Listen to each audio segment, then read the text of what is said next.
to a form of an idol. So as we move through the rest of Great Lent, sharing this, I'm going to try my best to focus on just experiencing the fruits that taking care of my soul first will benefit and give towards my body. And how when I do the right things for my body, my purpose should be with the intention of allowing it to benefit my soul. So we see this beautiful relationship between soul and body, but the center of it all is making sure that any intention, anything that we are striving to do, we're seeking, yearning, trying to love, deepen, and understand Christ more.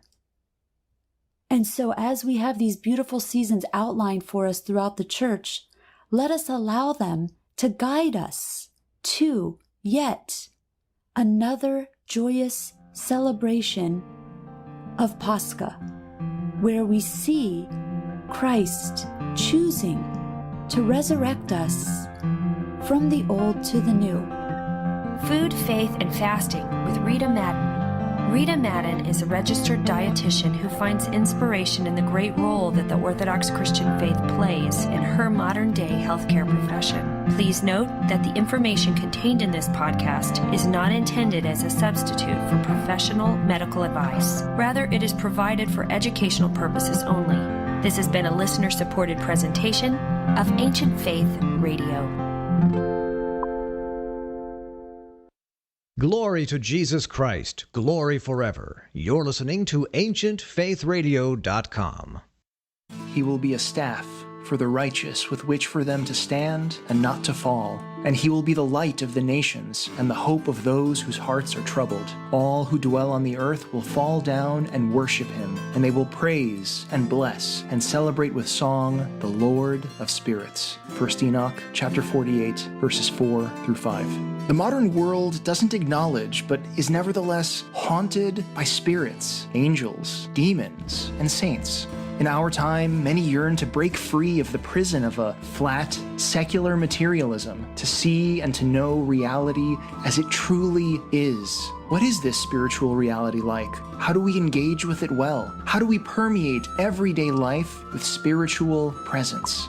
Orthodox Christian priests, Father Stephen Damick and Father Stephen DeYoung, host this live call-in show focused on enchantment in creation, the union of the seen and unseen as made by God and experienced by mankind throughout history. Welcome to the Lord of Spirits. Welcome back, everyone, to the Lord of Spirits podcast. Thank you, Voice of Steve. I feel funny saying that because I literally just had dinner with the Voice of Steve, and he's headed back to New York now. My co-host, Father Stephen DeYoung, is with me from Lafayette, Louisiana, and I'm Father Stephen Damick in Emmaus, Pennsylvania. If you're listening to us live, you can call in at 855-AF-RADIO. That's 855-237-2346. And Matryoshka Trudy will be taking your calls tonight. Please be nice to her. We'll get to your calls in the second part of today's show. So Lord of Spirits is brought to you by our listeners with help from St. Athanasius Academy of Orthodox Theology. St. Athanasius is an online academy for kindergarten through 12th grade, offering live classrooms in core subjects, foreign languages, various electives, and Orthodox studies. To learn more about St. Athanasius Academy, please visit www.saaot.edu. So thanks, everybody at St. Athanasius, for your help. So how do we know what we know? What in us is doing the knowing? Is it the mind? Who is doing the knowing? Do we actually know what we think we know? And do we know it in the way that we think we know it? The modern world tends to collapse all of these questions into a few basic answers. We know with our minds think thoughts, and we know things because they can be proven. But the ancient world in which the scriptures were written, in that world, what it means to know and how things are known, and even what thoughts are, form a much more complex picture that applies to human experience in a richer and more vibrant manner. So tonight, we mean to sort through these questions, especially focusing on what the scriptures say about them. But first, let's start with this modern concept. So, Father Stephen, I want to start by asking, can we even know what we're knowing without ever knowing the way? Well, anyone can see that the roads that they walk on are paved in gold. And it's always summer, and they'll never grow cold. Yeah, that's one of my favorite sort of semi-personal apocalyptic songs. You know, people just walk off into, just leave it all behind. Yeah, when you walk off into the sunset, though, eventually, like, you're just standing somewhere in the dark. True. Yeah, and on a beach somewhere. That awkward moment of you've made your dramatic exit. Now what? So, yeah, we're going to talking about what it means to know things, which people probably think they know what it means to know things, but maybe you don't know. What it means to know things. Right. And mainly a big part of what we're going to be getting at tonight is that it means different things to know different things. Right. If we kind of boil that all down to one idea, which of course is what the modern world has done for us, is boiling all that down to one idea, you're not going to have a good time. Because there are going to be things that you try to know in a certain way that you can't know that way. And just can't get at it. Yeah. And things that then become completely closed and unknowable to you. Right. And that will make sense as we go on. That's not just us playing with the word "no." Yeah, this is not just a bunch of, punny double talk or whatever. Yeah, so the place we're going to start with is the modern concept of knowing, right? Right. To me, the character. Yeah, exactly. The ancient parallel. Yeah, to me, the characteristic phrase of the modern notion of knowing is, studies have shown. Whenever you hear that, that's like, oh, now we know that we know something because studies have shown, whatever it might be. Right. So right, we tend to think of science. Science is the way to know things in the modern world. Right. Yeah. And studies, especially, as we're going to see, are sort of a democratization of knowledge, right? So we sort of get to all vote. We did this study, X% said this, therefore Y. But we'll get there. Right. So, yeah, the word that's used for this kind of knowledge and that gets transliterated into English and Greek is epistemy, right? Where we get epistemology, epistemic, and all those related words. And episteme is sometimes even translated science, depending on what you're reading, translated from Greek. And this is the kind of knowledge we major in. But in the ancient world, it was distinguished, right? Epistemic knowledge was knowledge of very particular things. Specifically, it was things that could be demonstrated. And demonstrated had a particular meaning, too. It meant I could show it to you. I could prove it to you, right? So if I come to you and say 2 + 2 = 4, and you say, nah, man, I don't buy it. Right? What's all this about? I can take 2 apples and put them on the table, and then take 2 more apples and put them on the table, and I could show it to you. I could prove it to you. Right. And so these are things that you can have a certain... I was about to do a word play on the word certain, but you can have a certain type of knowledge, and that type of knowledge is certain. You could be sure, right? That's right. Because if you ever have any doubt, it could just be demonstrated to you again, right? Again, you can do the proof again. Yeah, and this is the basis for the scientific method. And it's why, for instance, there's, if you ever read stuff that's about the way that science actually gets practiced, there's a number of interesting articles floating around out there about what's called the replication crisis in the sciences, where a lot of studies that are done that no one can replicate them to get the same results as the original study that was done that supposedly everything, some big policy decision was based on or whatever, because scientific method requires the ability to replicate that demonstration. And if you can't get the same results over and over again by doing exactly the same things, then it's not really science, so it's not demonstrable. It's not epistemy. Right. And so this is a very narrow type of knowledge in the ancient world, right? Most of what we would say we know does not fall into that category. So in the ancient world, like, history is not in that category, right? Because I can't like recreate and prove to you the date Napoleon was born. Right. Like, or the political crisis of the 18th century in France. Like, you can't run an experiment, where you recreate the French Revolution. Right. Or do a mathematical proof, or, right. So all of that was outside of that. And so every other type of knowledge that you couldn't demonstrate in that way was some form of doxa. Yeah. And doxa is a noun that comes from the verb dokeo, which means to seem or to appear. Right. And there was an ancient heresy called docetism, which it was called docetism because it was the idea that Christ only seemed to be human.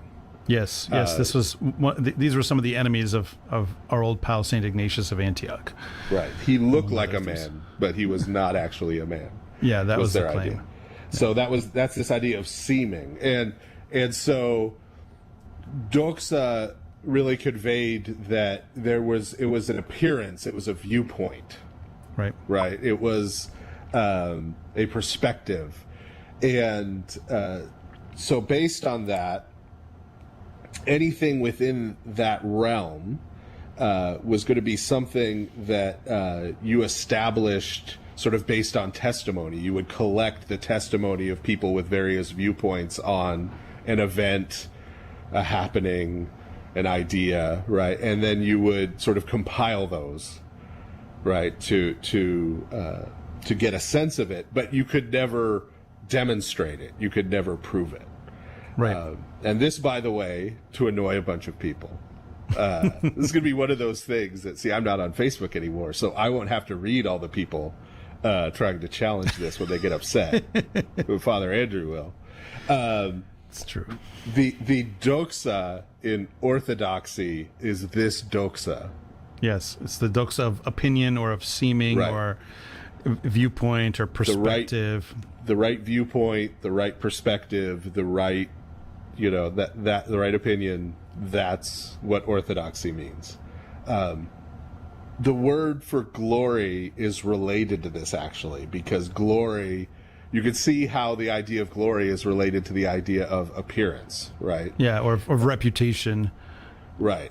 And so you can see how those are connected. But even that kind of glory isn't connected to worship. So folks, stop saying that Orthodoxy means right worship. Right. Now, we're not saying that Orthodox Christianity isn't right worship, but it's just not what the word means. It's not what the word means, etymologically. Right. Yeah. So send your angry cards and letters to Father Andrew Damick, Yep, I'll take them. Yep. I'll take all of them. Yeah. So, right. But yeah, doxa, this idea of a kind of knowledge that's about testimony and about perspective, and we'll talk about why that's sort of a problem in the modern world, and yet inescapable, right? So, for instance, like at a court case, there's all kinds of things on which the basis of judgments are made and verdicts handed down that are simply based on someone's perspective. Now, they usually try to get multiple witnesses to say, to say essentially the same thing, but it can't be demonstrated. You can't do a scientific experiment to show someone killing someone else or something like that. Now, you might have evidence for it, but that's not the same thing, right? It can't be replicated. All you have is these things that indicate that it did happen, but it's still not a demonstration in the same way. Yeah, and this, if you've ever watched a court show, just about any court show, right? You've seen this dynamic play out because they'll call some expert witness, right, who will give the scientific testimony about the car accident. Like, we can tell from the skid marks that the car was going this fast, right, and in this direction, and here's how all the physics works. Here's how all this stuff. And the defense attorney will get up and say, well, is it also possible that this other thing happened? Right? Is it possible that it actually went this other way? Or are you saying that it's just completely mathematically demonstrable that it happened this one way? And the witness will admit, well, okay, no, it could have happened this other way. And then, oh, there goes the whole case. Roll credits on the show, right? Right, because even if you're bringing scientific evidence into something, it still has to be curated by people who then deliver a doxa about what it is that they saw. Right. Here's how the data seems to me. It seems, yeah. Right? that I'm looking over, right? Here's how I interpret the data. Right.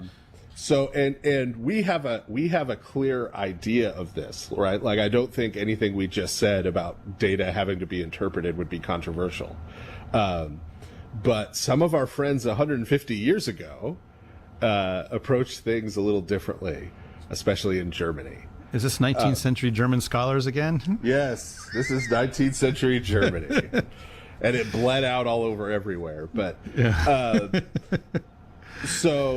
there's a bingo sheet somewhere that just got crossed. Yeah, it's all about the Wissenschaft. So, right, they wanted, right, they were very keen on, they still had that head rush from the Enlightenment going, and they were very keen that all of human knowledge could come to be sort of scientifically established.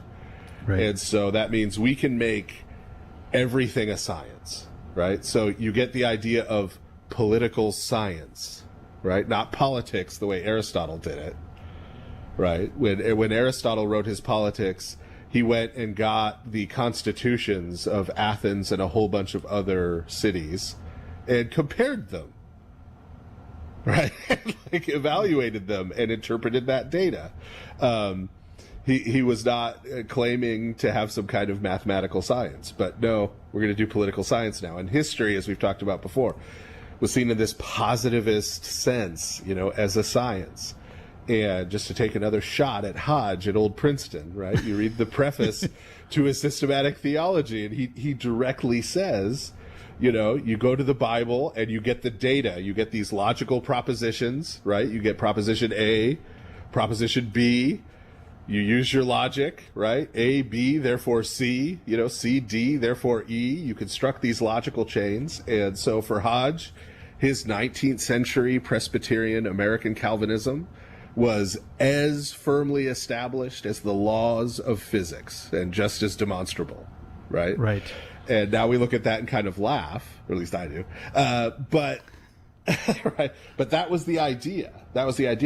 And those ideas still bleed through a lot. There are still a lot of people among us with that Enlightenment head rush still going on.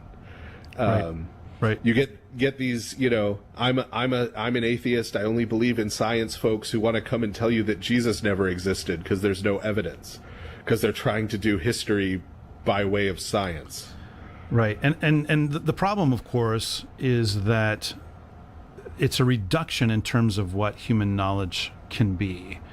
If you say that something is an opinion, or it seems to me, right, in our modern parlance, that's immediately suspect. Oh, well, that's just your opinion, right? But the problem is that we have ruled out that as being a valid way of knowing things without actually, ironically, without actually demonstrating that it's always wrong. And there's some kinds of things that you can't know through demonstrable, repeatable mathematical means. And history is the classic example. There's, if we were going to try to use positivistic methods on history, we basically have to chuck out pretty much all history that's ever been written, because all history that's ever been written requires interpretation. It requires relying on testimonies, all these things that can't be shown.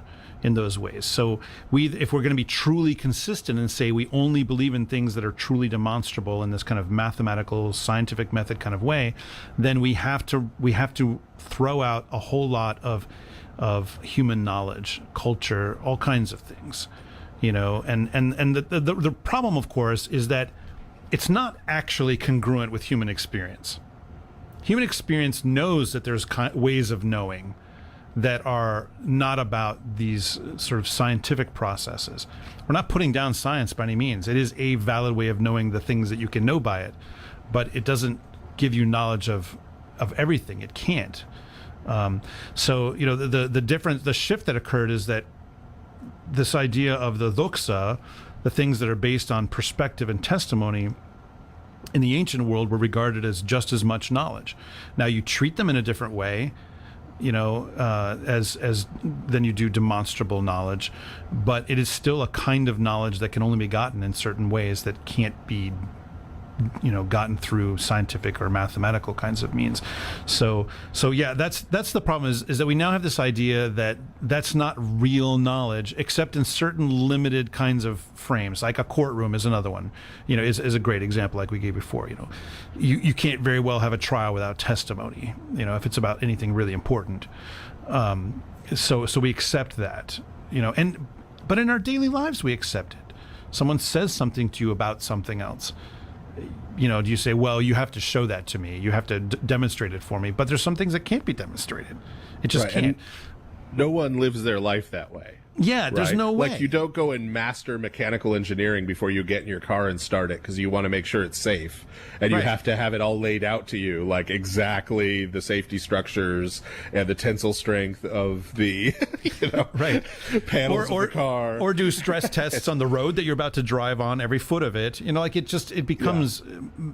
And the problem is that we severely limit our ability to know things because we in certain cases we'll cut off that kind of knowing because it doesn't adhere to the criteria of the scientific method. That's the problem. Right. Yeah. So what you had in the ancient world, to borrow a turn of phrase from Plato that he used all the time, is based on testimony, you construct the likely story. Right. Right. I mean, based on this is most likely, right, in history, this is most likely what happened, right? Or this is most likely how this works. Or, right, you have developed a certain amount of faith in your motor vehicle. So, when you go out to start it, you think it is likely that it is going to start and it is going to successfully get you to where you're going. And so the idea is that rather than having an experiment, right, where you repeat something and demonstrate it again, you talk about explanatory power, meaning I have this idea, I have this hypothesis, right? I have this theory about life, I have this belief, and I evaluate it based on how well it explains things, right? How well it explains the details, right? So I have a belief, right, that my wife loves me, right? If she did certain things, right, like if she went and cheated on me, I would take in that data and say, well, my belief can't accommodate that data, right? Like that, or at least it makes it difficult. At least I have to adapt my belief to fit this new data, right? That's how we actually all operate most of the time in real life, right? Is that we have a belief, right, and then we adjust it. Because like with the example of, if your wife loves you, if you're going to take this sort of purely materialist, scientific method way of asking that question, the only question it could answer is whether or not certain kinds of biochemical processes might be observable under certain circumstances. Does she does her brain do a certain thing when she thinks about you, or sees you, in all of your glory when you wake up in the morning, no pun on glory there. Actually, let's just go ahead and I'll accept that pun. But it's a question that can't be answered, and then the trap is to go full materialist and say it's not a question that's worth even asking. There's no such thing as love. Or you can never know. Or you can never know because it's not something that we can observe by demonstrable, repeatable processes. And it creates all kinds of problems. There could be interpersonal issues, like prove it to me, or even on a cultural level, right? It's interesting, for instance, right now, within the past, especially I would say 20 years, at least this is how I remember it, how much kind of personal testimonies have become like really important in politics. Politician that'll bring up someone with a story and put it in front of everyone. And then that's designed to elicit certain kinds of responses, emotional responses typically, and then based on that to make certain kinds of policy decisions and so forth. And what's interesting is to watch the tension over that, because on the one hand, people will say, yes, this is what's really going on. And so there's a sense of, okay, I accept this idea of testimony. But on the other hand, then you will get people who say, well, that's just one person's story. That one person doesn't establish a trend. And in other words, trying to push it back towards that kind of scientific approach. And I would say that the solution to this is not to like push hard in one direction or the other, but rather to recover a robust sense of, as you said, the likely story, as Aristotle puts it, right? So it is true that one person's difficult story is not something on which the basis of, governmental policy should be made, because maybe that person's problem can be solved in some way that doesn't involve passing a law that changes everybody's lives, but seeing what a whole mass of people are doing, for instance, or whatever, it's interesting, the kinds of pathologies that this puts into a society, where on the one hand, testimony is the only thing that some people will believe, and on the other hand, it's never believable because, well, I don't, appeals to emotion or whatever are irrelevant. We shouldn't think about that. And then of course it can all be used very, very cynically and in a very manipulative way as well, right? For any mode of knowing, there are ways to turn it dark, for sure. Right. Well, and part of it is that what we call postmodernism, like post-structuralism, emerges as the backlash against those 19th century Germans. Exactly. Right. Exactly. So it's we thought, well, we can know all these things scientifically, and lo and behold, you can't know all these things scientifically. And so rather than going back to the pre-modern position, it's, well, no, you can't know those things at all then. Right. The only things you can know are this small scientific subset, and everything else you can't know at all. Everything else is just opinion, and therefore all opinions are equally valid, right? All perspectives are equally valid. Right. And so the opposite extreme, right? And so to make clear to people, because sometimes I know people worry that this is where we're going.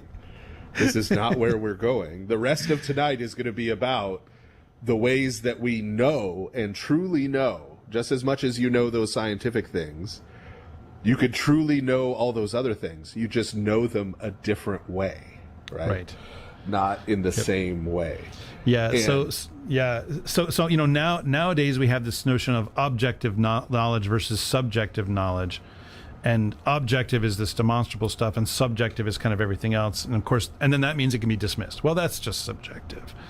But in the ancient concept, and we're going to get to this after a break we're going to take in a moment here, there's actually multiple ways of coming upon objective knowledge, but it's just received in different ways, it's known in different ways.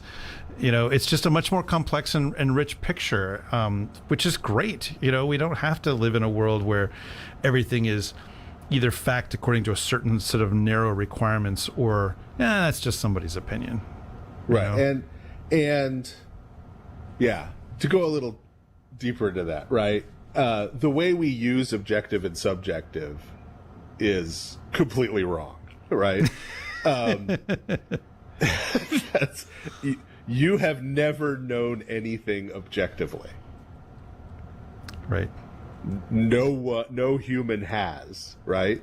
Because the subject is you, and the object is the thing, right? And I'm using thing here broadly to mean other person, or object, or animal, or plant, or the world, or whatever, or God, right? For you to know it objectively would have to mean that there was no subject involved. You cease to exist. Right? You know the object as the object knows itself. Right. Right? That's not a thing.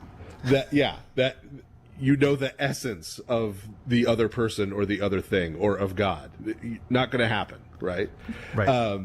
So there is always a subject. There is always a viewpoint in all knowledge that you will ever have, because you are finite, right? So you are always there as the subject. You are always approaching the object. Now, there are different types of objects, and this is a lot of what we're going to be talking about tonight. Right. So there are different types of objects, and objects present themselves and reveal themselves to you in various ways. Exactly. So the things we're talking about here, so it isn't strictly objective versus subjective, it's different types of objects. And the objects we're talking about here in scientific knowledge are a certain type of object that very much reveals itself to you. This is part of what I know certain listeners aren't big fans of phenomenology, but sorry, here's some Heidegger. The brute facticity of reality, right? These are things that impose themselves on you. Like 2 + 2 = 4, right? You can't deny that that's true. I mean, you could verbally do that, but you can't really make your brain think that 2 + 2 = 5. You can't do it. Right. It impresses itself upon you, right? And so those are the types of objects. There are certain objects like that impress themselves upon you, that reveal themselves to you almost of their own volition, even though this is this is an ancient use of volition, but not one we're used to anymore, because we think of that as making choices. But they impress themselves upon you in that way and reveal themselves in that way. And so we know those scientifically. That's why we can so easily demonstrate them, is because they sort of impose themselves upon us. Other things we come to know differently because they're different objects and they do not reveal themselves to us in the same way. My wife, right, to use her again, which I'm sure will make her overjoyed when she hears this eventually, as another human, right, does not reveal herself to me in this scientific way. When I encounter her and interact with her, I am not receiving a bunch of data about her exact height and dimensions and right, and the details of these various scientific things. That's not how mathematically. That's not how she presents herself to me. That's not how I interact with her as an object in the world.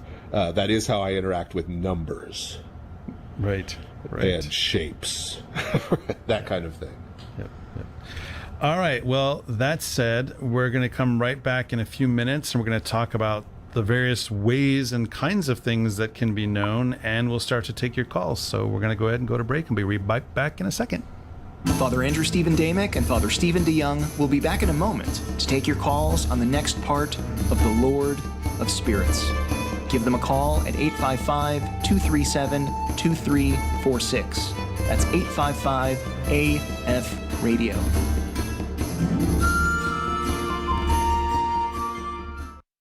No end of books these days offer us techniques for self-improvement. But in the newest release from the Ancient Faith store, Gratitude in Life's Trenches, Robin Phillips takes a different tack. He shows us that God meets us where we are, in the pain and heartache of the present moment.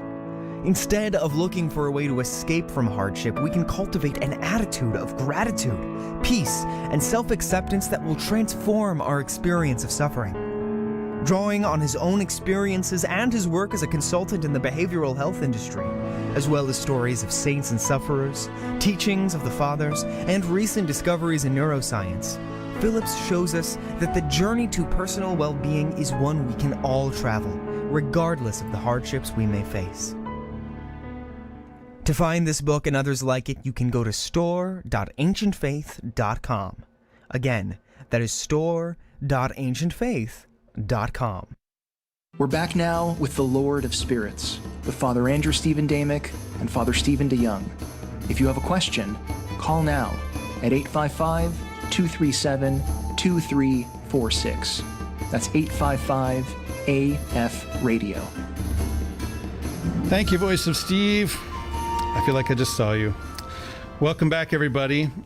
Before we start talking about the various ways of knowing things, we're going to take one of your calls. So I believe we have James on the line. James, are you there? I am. Thank you, Father. Welcome, James, to the Lord of Spirits. What's on your mind? Are you there, James? Oh, I think we lost him. No. Oh, wow. He was just there. He was just there. And you had that mind pun, like, I know, perfectly I lined know. up there and everything. Yeah. James, are you back? James, are you there now? Okay, well, he looks like he's on the caller board, but I'm going to try one more time. James, can you hear us? All right. Well, hopefully James can call back, and we'll hear from him another time. This time we'll boomer it up a little less on the technology.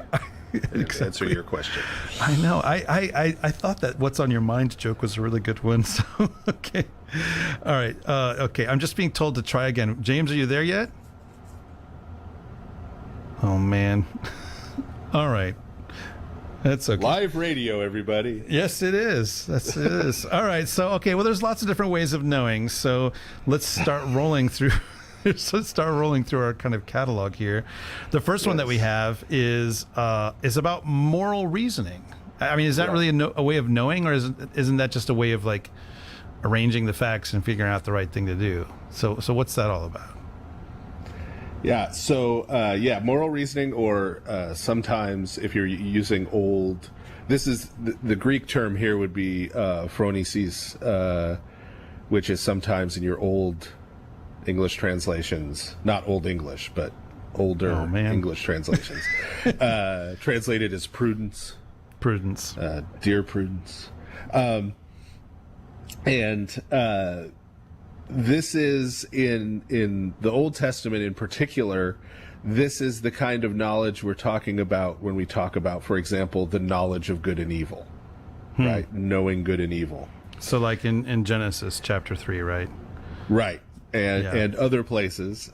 Notably, a little bit of an expanded version shows up in Isaiah 7, which is knowing to choose good and shun evil. Right. And that prophecy about isn't that the prophecy about the birth of Christ and other things? Yes. Yeah. Yes. We won't go down that particular rabbit hole. Right. We'll save that for a future Christmas episode. Indeed. Right. And I'll get to say Maher Shalal Hashbaz. Yeah. All right. Thank you. So I still prefer Kushan Rishatayam from Mahanaharayam, but that's just me. In terms of Old Testament names. But so when you take it in that context of knowing to choose the good and shun the evil, that kind of puts it in perspective, because we tend to think of moral reasoning as modern folks as, I'm facing this ethical dilemma. I have these options. Which one is the good option? Can there be more than one good option? Are they all bad options? If they're all bad options, which one do I choose, right? And this is not really the perspective of what we're talking about when we're talking about most of the ancient world and in the Old Testament. Yeah, well, and even, I'm a father of 4 children, and part of parenting is A major part of parenting, most of parenting maybe, is teaching children right and wrong. And, as you watch children especially make the wrong choice, but, God willing, sometimes the right choice, hopefully more often than not, it's almost never, I have this problem, I need to figure out the right thing and the wrong thing to do. It's instantaneous most of the time. Right? There's just this movement in a particular direction. And, human beings tend to move in the wrong direction over and over again until gradually trained to move in the right direction. And then it becomes like a second nature, right? It becomes the thing that you want to do. That you don't have to sit down and, okay, now, is this the right thing or that the right thing? And, is this better than that? A kind of cost-benefit analysis. I mean, we do make decisions like that sometimes, but the vast majority of the decisions we make are not made that way. And we don't even have a conscious sense that we're making a decision, right? It's not like if one of my family members says something and I get angry, that I thought to myself, okay, they just said this thing. What shall I do now? I think I'll get angry. That seems like the right thing. Like, that's not the way that it actually works. There's this sort of movement in that direction, right? So like you said, it's about knowing how to choose the good and to shun evil, but it's almost never actually a deliberative process. It's much more, what are you trained to do? What is it that you have been formed to do, right? It does have this connection very much to nature, but often it's skewed. Right, and you're moving towards something and away from something else. Right. It's that kind of choice. You're moving towards something and away from something else by these choices. And yeah, this is the number one thing on those rare occasions when I'm asked to talk to teens, which really isn't a good idea, because I'm like, hello, fellow kids. But the one piece of hopefully good advice I try to give them is, right, that there's a person who God wants them to be and who they want to be when they're 40. Right? And if they look at the decisions and things that they're called to make now, in terms of, will this help me get there and become that person? Or will this make it more difficult for me to get there and become that person? Right? When you think about it in that context, a lot of those choices become clear. Right? That there are some of them that are not going to help you get to that point, and there are other things that are, right? And so this points out that the kind of reasoning we're talking about here with moral reasoning is not about ends, it's about means. Right. There's an end we're trying to get to, and we're trying to figure out the means, what will get us there. And you see this sort of classically when the devil, right, the serpent, is talking to Eve and says, no, if you eat the fruit, you'll become like God.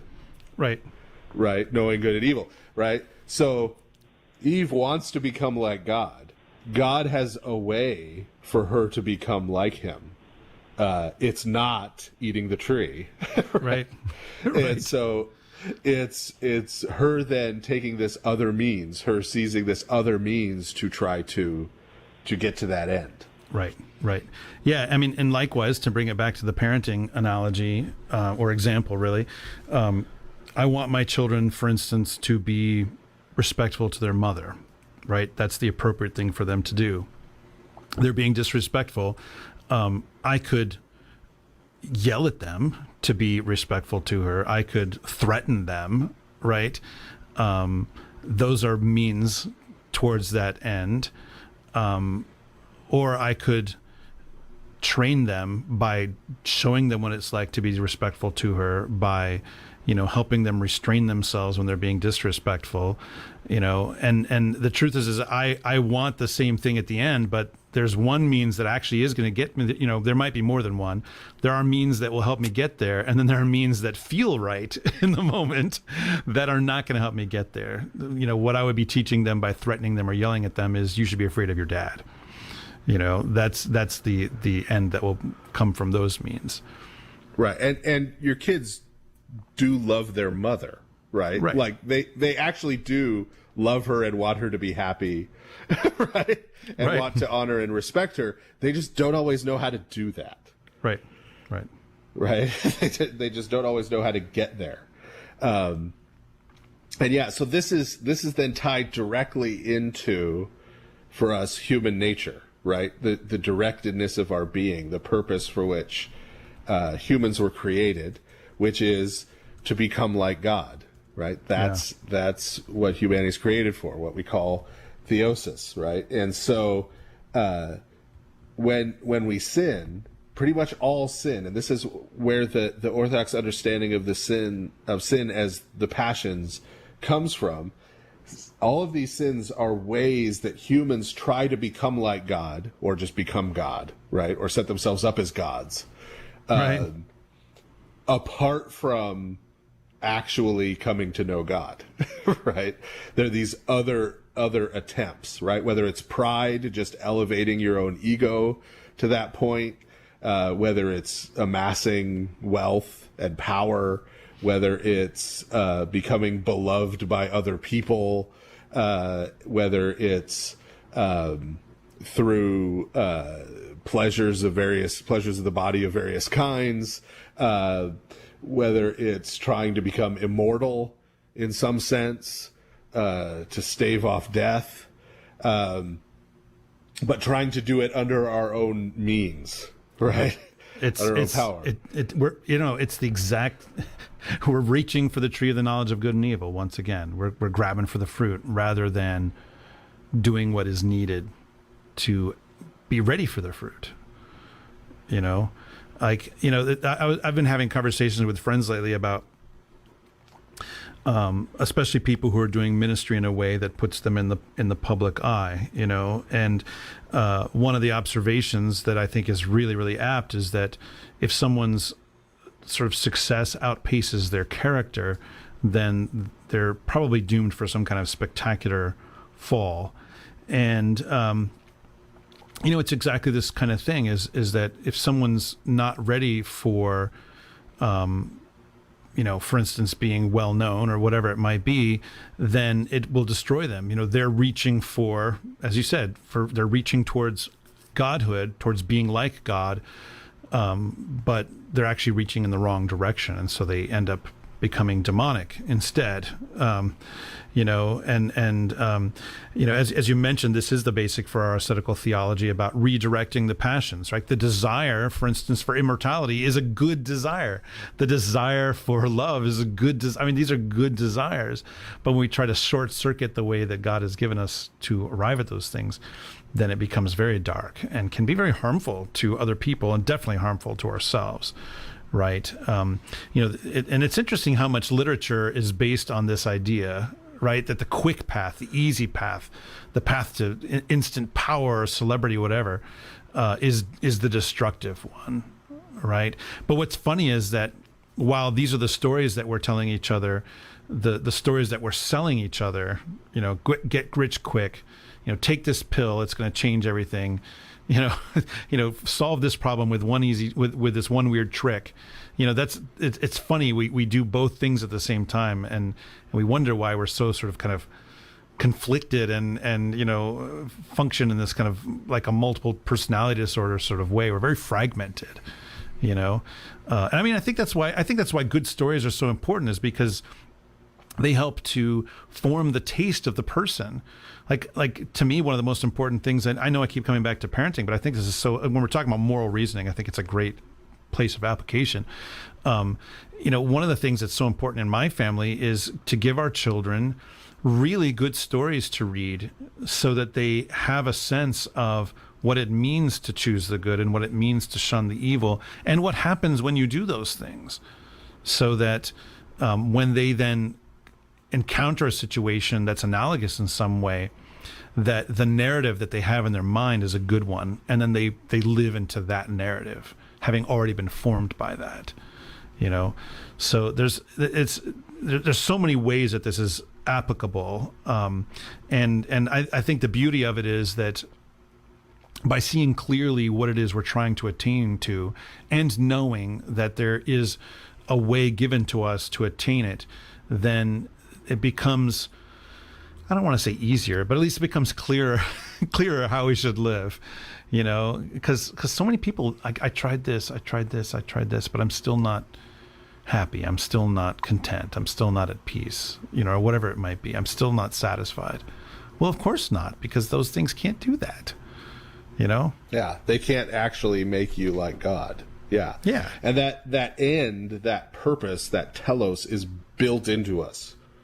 It's built into every human. You can't get rid of it, right? We can deliberate over the means, but the end is just there and just built in. It's constitutive to us, right? And so, yeah, that could go dark places. You could have a guy like Lamech at the end of Cain's genealogy, right? And, what were human beings built for? How do human beings become like God? Well, continuing God's act of creation, of putting the world in order and filling it with life, right? So what does Lamech do? Well, he puts the world in order, all right, by going out and murdering everybody who opposes him and becoming a tyrant, right? And dominating everything. And then he's fertile, all right. He's got, multiple wives who he sings a song to about how great he is, by means of seducing them further, right?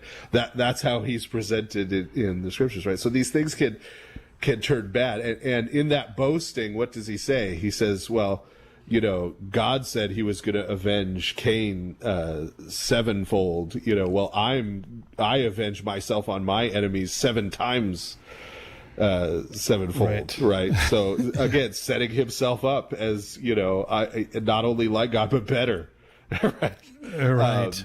Yeah. In that sort of dark and twisted way. Right, exactly. Yeah. So, the question with moral reasoning is, how do I become like God?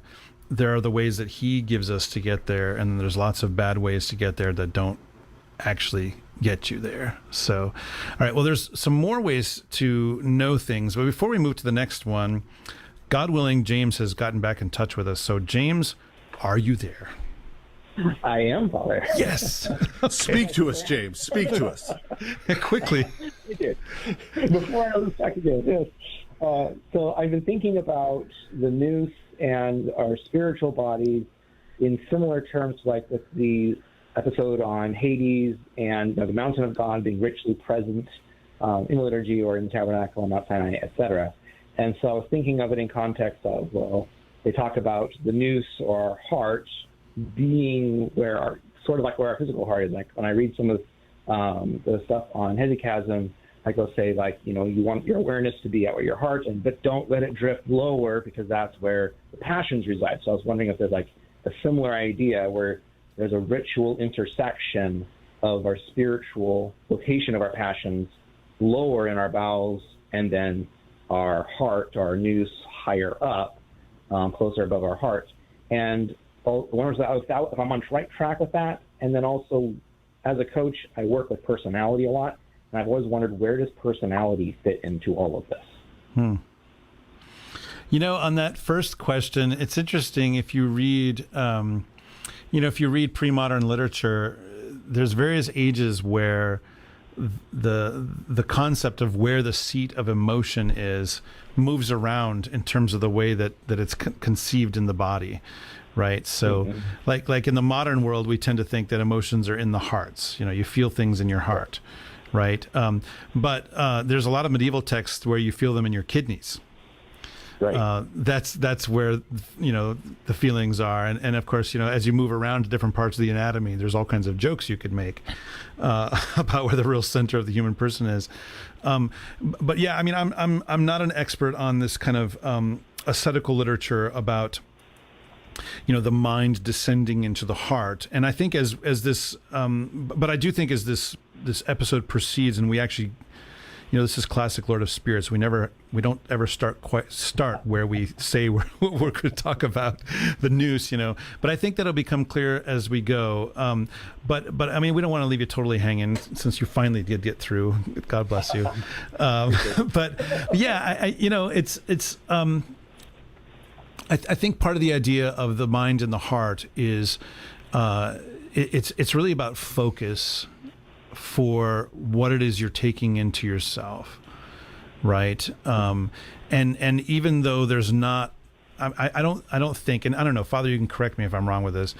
I don't think that you can pinpoint parts of the material anatomy of the human person as being sort of specifically linked to these spiritual realities, that they're more, I don't know, I would say that they're more metaphorical for a spiritual reality that is going on. You know, like, so if someone doesn't have their kidneys anymore, I was gonna say, if someone doesn't have any kidneys anymore, does that mean that they can't feel? I don't know. Yeah, save me, Father. But I mean, I get the basic sense from the ascetical literature, but I'm not sure that I, would pair it up with particular organs, like material organs. So actually me, yeah, please. Yes, I'm going to actually you a little bit. But I'm also going to be an even worse tease, because we're really going to get into this in 2 weeks on our next episode of Lord of Spirits. But got to keep it coming back for more, James. Right. So there is materiality and spirituality to everything. Okay. Because spirit and matter are not actually separate. Right. That's right. of econodulalism. Right. But can we peg these things to specific organs? That's kind of what I was sort of. Right. Okay. So those chemicals in your brain when you see someone you love are not unrelated to love. Right. Love is not reducible to them. Right. But they're not unrelated and separate either. Gotcha. Right. So there are, you can't in Greek, the word for compassion is built around the word for spleen. Yes. So, like when you read in the Gospels that Christ had compassion for someone, it literally says in the Greek that he spleened at them. That is amazing. Right. So you can't do it that directly, but there is a physiological reality to all of these spiritual things. Right. And this is life is in the heart, and the heart is, and also like the breath of life, and yet heart does literally carry oxygen through our bodies. So like there's a physical corollary to that spiritual reality, same kind of thing. Right. And we've all seen and known someone at some point in our life where we've seen someone who has fallen deeply into sin and they look different. Yes. Like physiologically, they start to look different. And we've known people who have repented, who have in the opposite direction started to look different. Right. And that's that. Again, there is no separation between spirit and matter. That these things are always connected and permeate each other and go both ways. But we're going to talk about that a lot more in 2 weeks on the next Lord of Spirits. Okay.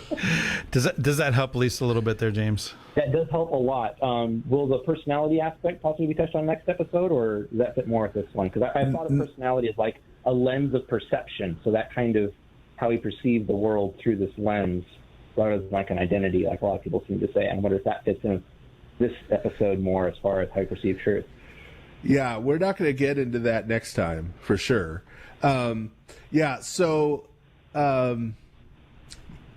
The modern concept of personality includes a lot of things, right? Yeah. So it includes things like habits and patterns of behavior. It includes learned responses. It includes all of these kinds of things. But then it also, like you mentioned, includes ideas of identity. And that's kind of a rabbit hole. We will get to this in a future episode, but the way we think about identity in our world today, it's a contemporary world. I shouldn't say modern in this case. In the contemporary world, we think of identity as identity is what sets me apart from all the other people and makes me different. Right. And identity in the ancient world was the exact opposite.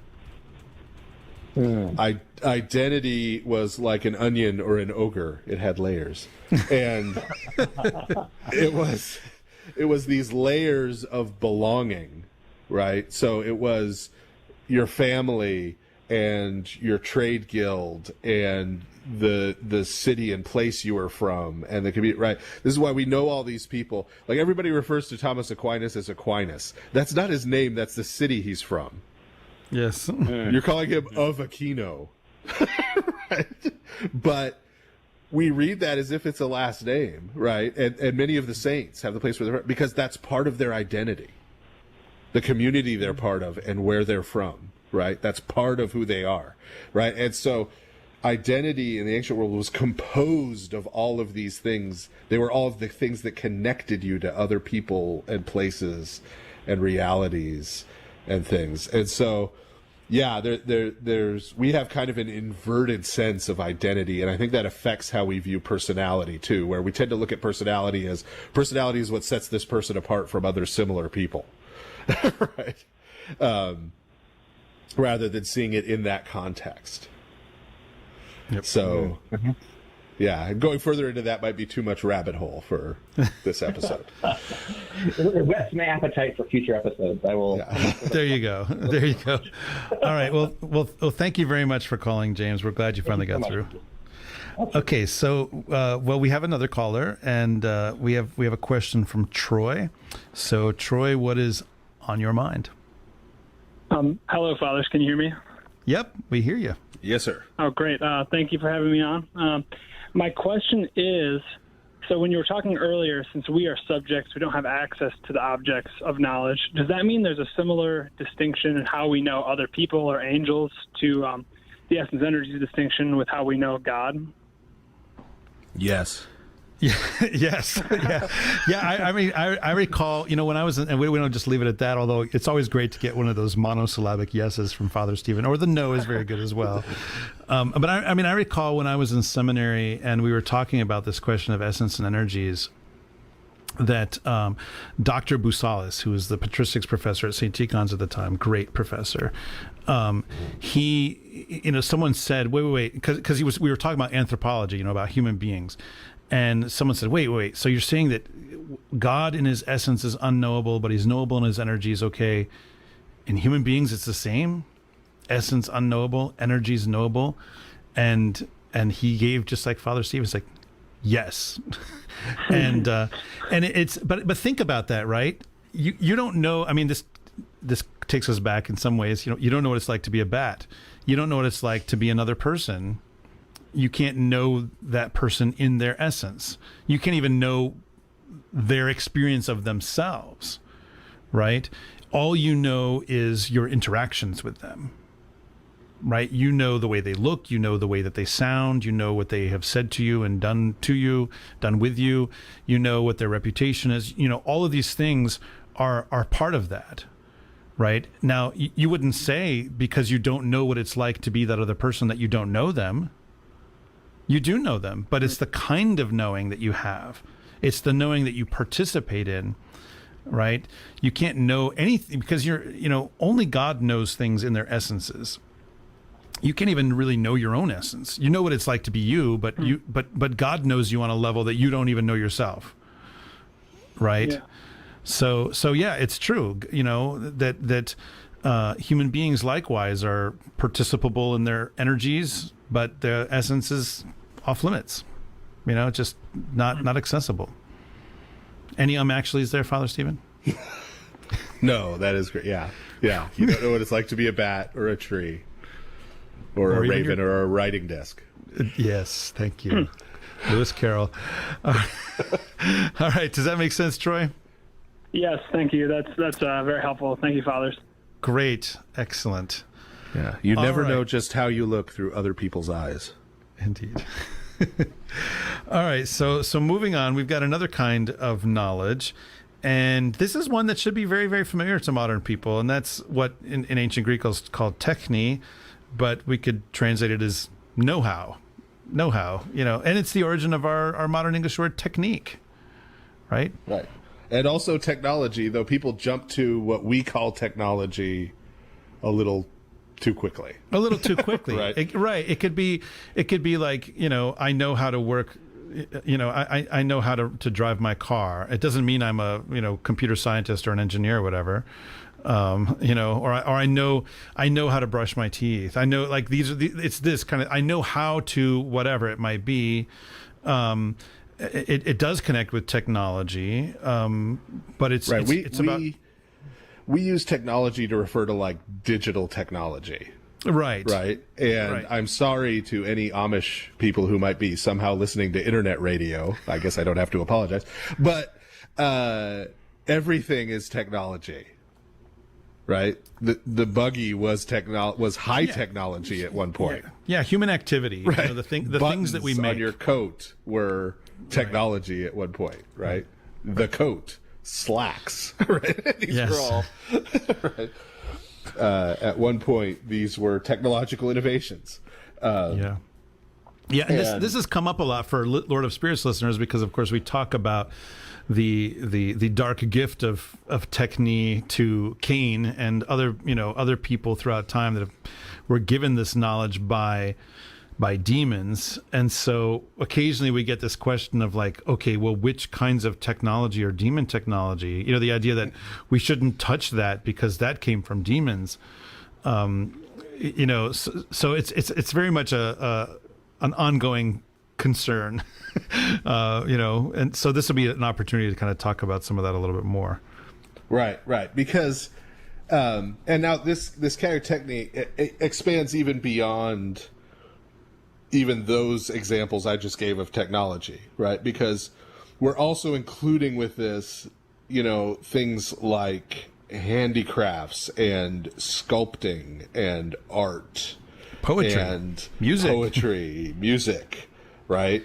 And all of this sort of human creative activity, taking the things that exist in the creation and putting them in order. Right. And putting them to purpose. Yeah, and so for all you Tolkien fans out there, his term for this is sub-creation, because human beings can't truly create. That is, we cannot make something out of nothing. All we can do is take what God has created and put it into a new order, right? So, God made the things that we can make paints out of. We make paints out of them and then use those paints to paint icons. Right. So yes, icons are man-made, but they are sub-created. They're not truly created. But the reason that we do that, I mean, this is inherently a good thing. We're made in the image of a maker in whose likeness we are made.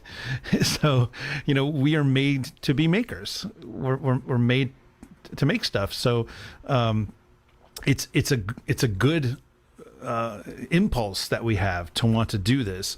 Now, the knowledge itself, right? Knowing how to make a chair, is that, good or evil? It's knowing how to make a chair. What do you do with a chair? Well, that might be good or evil. But it's not, inherently good or evil. This is simply knowledge. Now, what you do with it. So, for instance, when demons give technology to mankind at various points, they do it in such a way that they know that we'll harm ourselves with it. Like matches are a good thing. They're a useful item, but I'm not going to give them to my 4-year-old. It's not appropriate for him to have matches.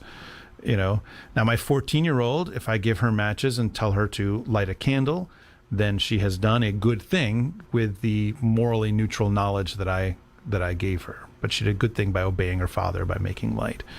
Right. So that's what we're talking about. And this is in the classical world, the ancient world, this is a kind of knowing how to do things. This is knowledge. Right. And it's, as you said, it's morally ambivalent, right? Ambivalent meaning ambivalent, right? It can go either way. Right. You can take any of these arts or any of these crafts and use them to do good or use them to do evil, right? You can make a scythe to help you harvest crops. You can turn that into a sword and use it to kill people. Right. You can make the first two Pearl Jam albums, you can make Nickelback albums, or record as your alter ego Chris Gaines and create Abominations, right? Any of these things can be taken in either direction, right? Like at any point. I was gonna say, I wondered if you were going to work in the Nickelback reference. That's good. Yes, I was. And people get mad when I take cheap shots at Garth Brooks, so I threw that in too. Well, this is how you remind us who we really are. Yes. So I know they won a bunch of Canadian awards, but that's low-hanging fruit. Come on, don't come at me with that. Oh, man. Don't at me for what he just said, everybody. What are the Canadians going to do? They're going to be friendly about it. They're going to be kind about it. They're good people. They're good people. Indeed. We love you. We love you, Canadians. You have many great qualities. Right. So this could go either way. And that's why there is that danger of giving it to someone who is not prepared to execute that moral reasoning. Right. Exactly. Right. Exactly. And that's what's going on with the fallen angelic beings in Cain's line, right? They're giving them metallurgy not so they could make tools to help them, produce more crops, to feed more people and prosper on the earth. They're giving it to them so they can make weapons and kill each other. Right. And or likewise music. Like music can be, used to make something beautiful that lifts the person towards God, or it can be used for seduction, or not so much these days, but in certain times music was used to rile people up to make war. That's I recall in some of the wars between the English and the Scots, the English actually declared the great Highland war pipes to be weapons, which as a lover of bagpipes, I'm both sort of delighted by that and also slightly appalled. So I do sometimes feel victimized by bagpipe music. Oh, well, there I must say. So there is something to that. Right. But so this is a legitimate type of knowledge. Yeah. Right. Right. This is a legitimate type of knowledge. Jonathan Pajot knows things about working with wood. Right. Yeah. That and stone. I do not know. Right. That craft is something which he possesses. It's a kind of knowledge and a relationship with those objects in the world that he has, where those objects in the world reveal themselves to him in a different way than they do to me. Right.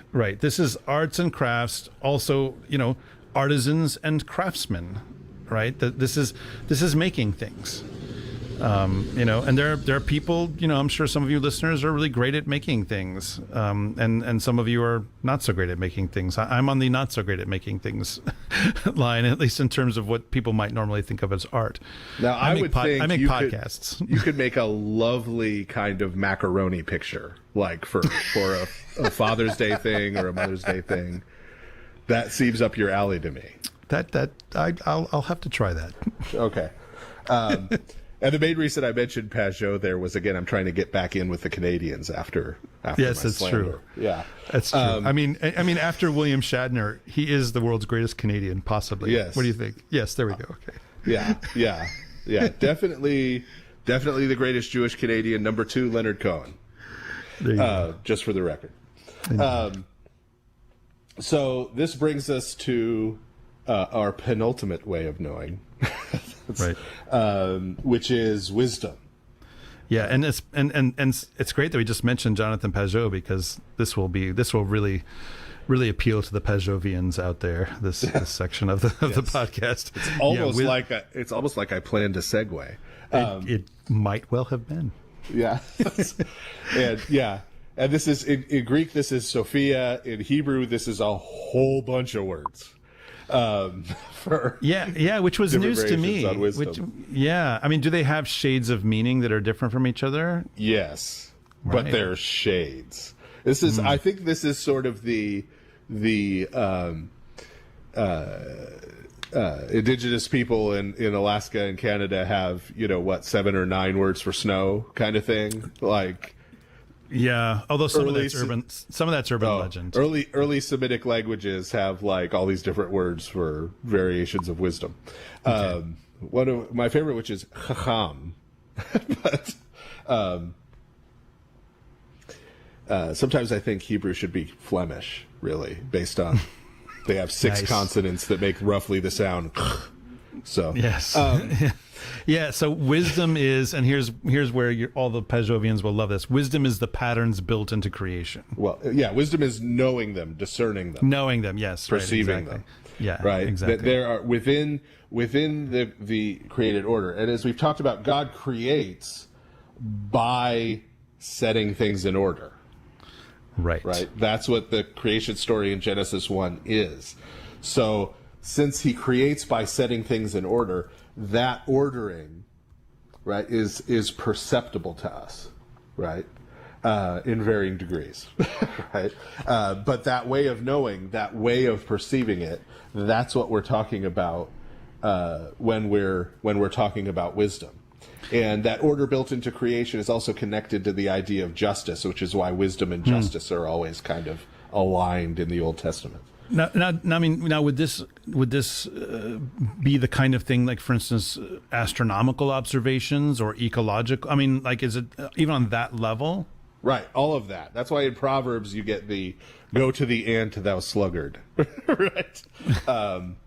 Which famously inspired Henry Pym to become Ant-Man.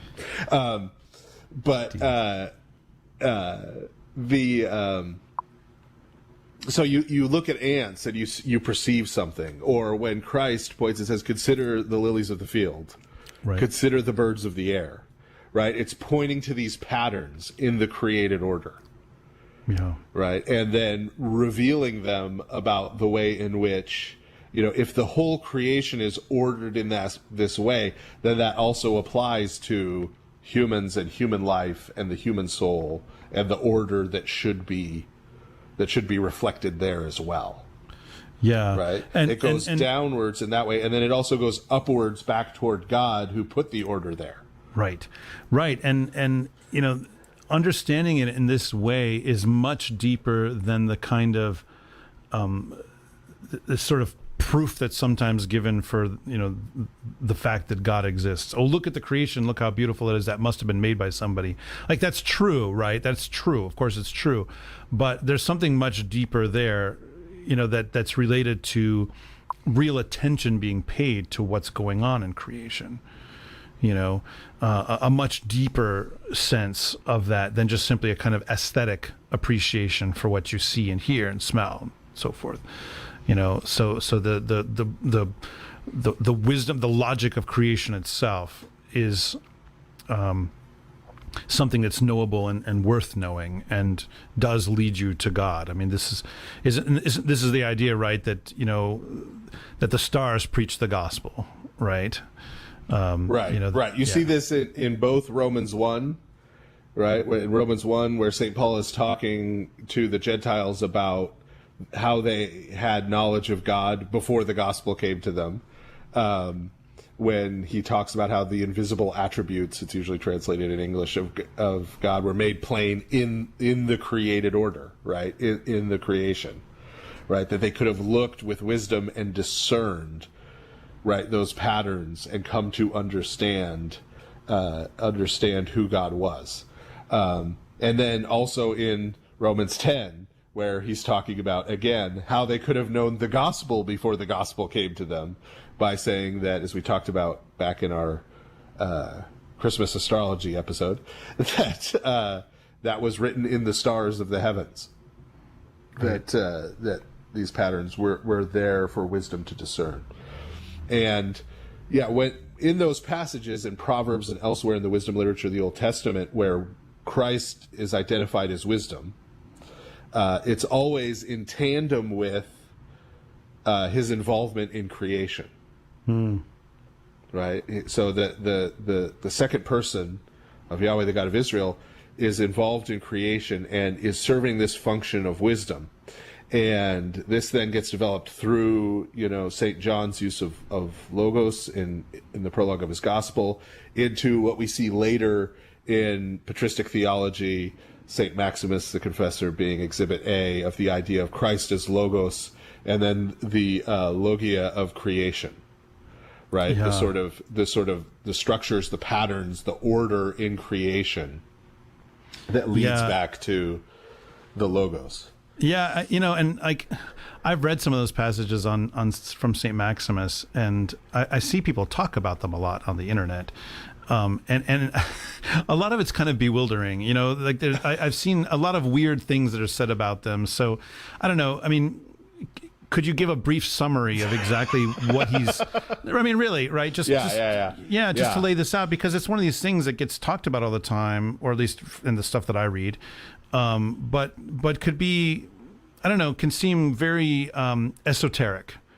Right, like each thing has a logos in it, and like what is that? Is it some sort of mystical diamond that everyone's carrying around? It's not the essence. Yeah. So you start with Christ, right? Christ is the logos theou, right? Yeah, he is the logos of God, right? He's the logos of God. So that's setting up a paradigm of the relationship, right? So he is how God reveals himself to creation, right? We don't come to know God the Father directly. We come to know Christ. We come to know the Logos, and through him, we come to know the Father. Right. So the logi or the logia in all created things are that capacity in which it's coming at. I was using the phenomenological language of the way objects in the world present themselves to us. This is coming at it the other way. This is the element of the objects in the world that is accessible to our knowledge. Okay. Right. So it's coming at the same kind of idea from the other direction. I see. So this is what we can sort of perceive of them, right? Right. The order, the structure, right? What makes them them. So it's closely related to nature. It's closely related, right? It's not the particular essence, right? Because we don't come to know God in his essence, right? We don't come to know Christ in his essence, right? We come to know his person as the Logos of God. So it's not the individual essence, but it is the pattern, the form, the structure, right? And that is what is accessible to us as subject when we perceive and come to know object. Gotcha. Well, that makes sense. So and that's how they can lead us back, right? Because if we start to understand these structures and these patterns, and we understand them through wisdom at a larger and larger level, they lead us back to the Logos theou, the Logos proper, which then leads us to come to know God. Exactly. All right. Well, having said all of that, we're going to go ahead and take our second break, and we'll be right back. Give us a call. Father Andrew Stephen Damick and Father Stephen DeYoung will be back in a moment to take your calls on the next part of The Lord of Spirits. Give them a call at 855-237-2346. That's 855-AF-RADIO.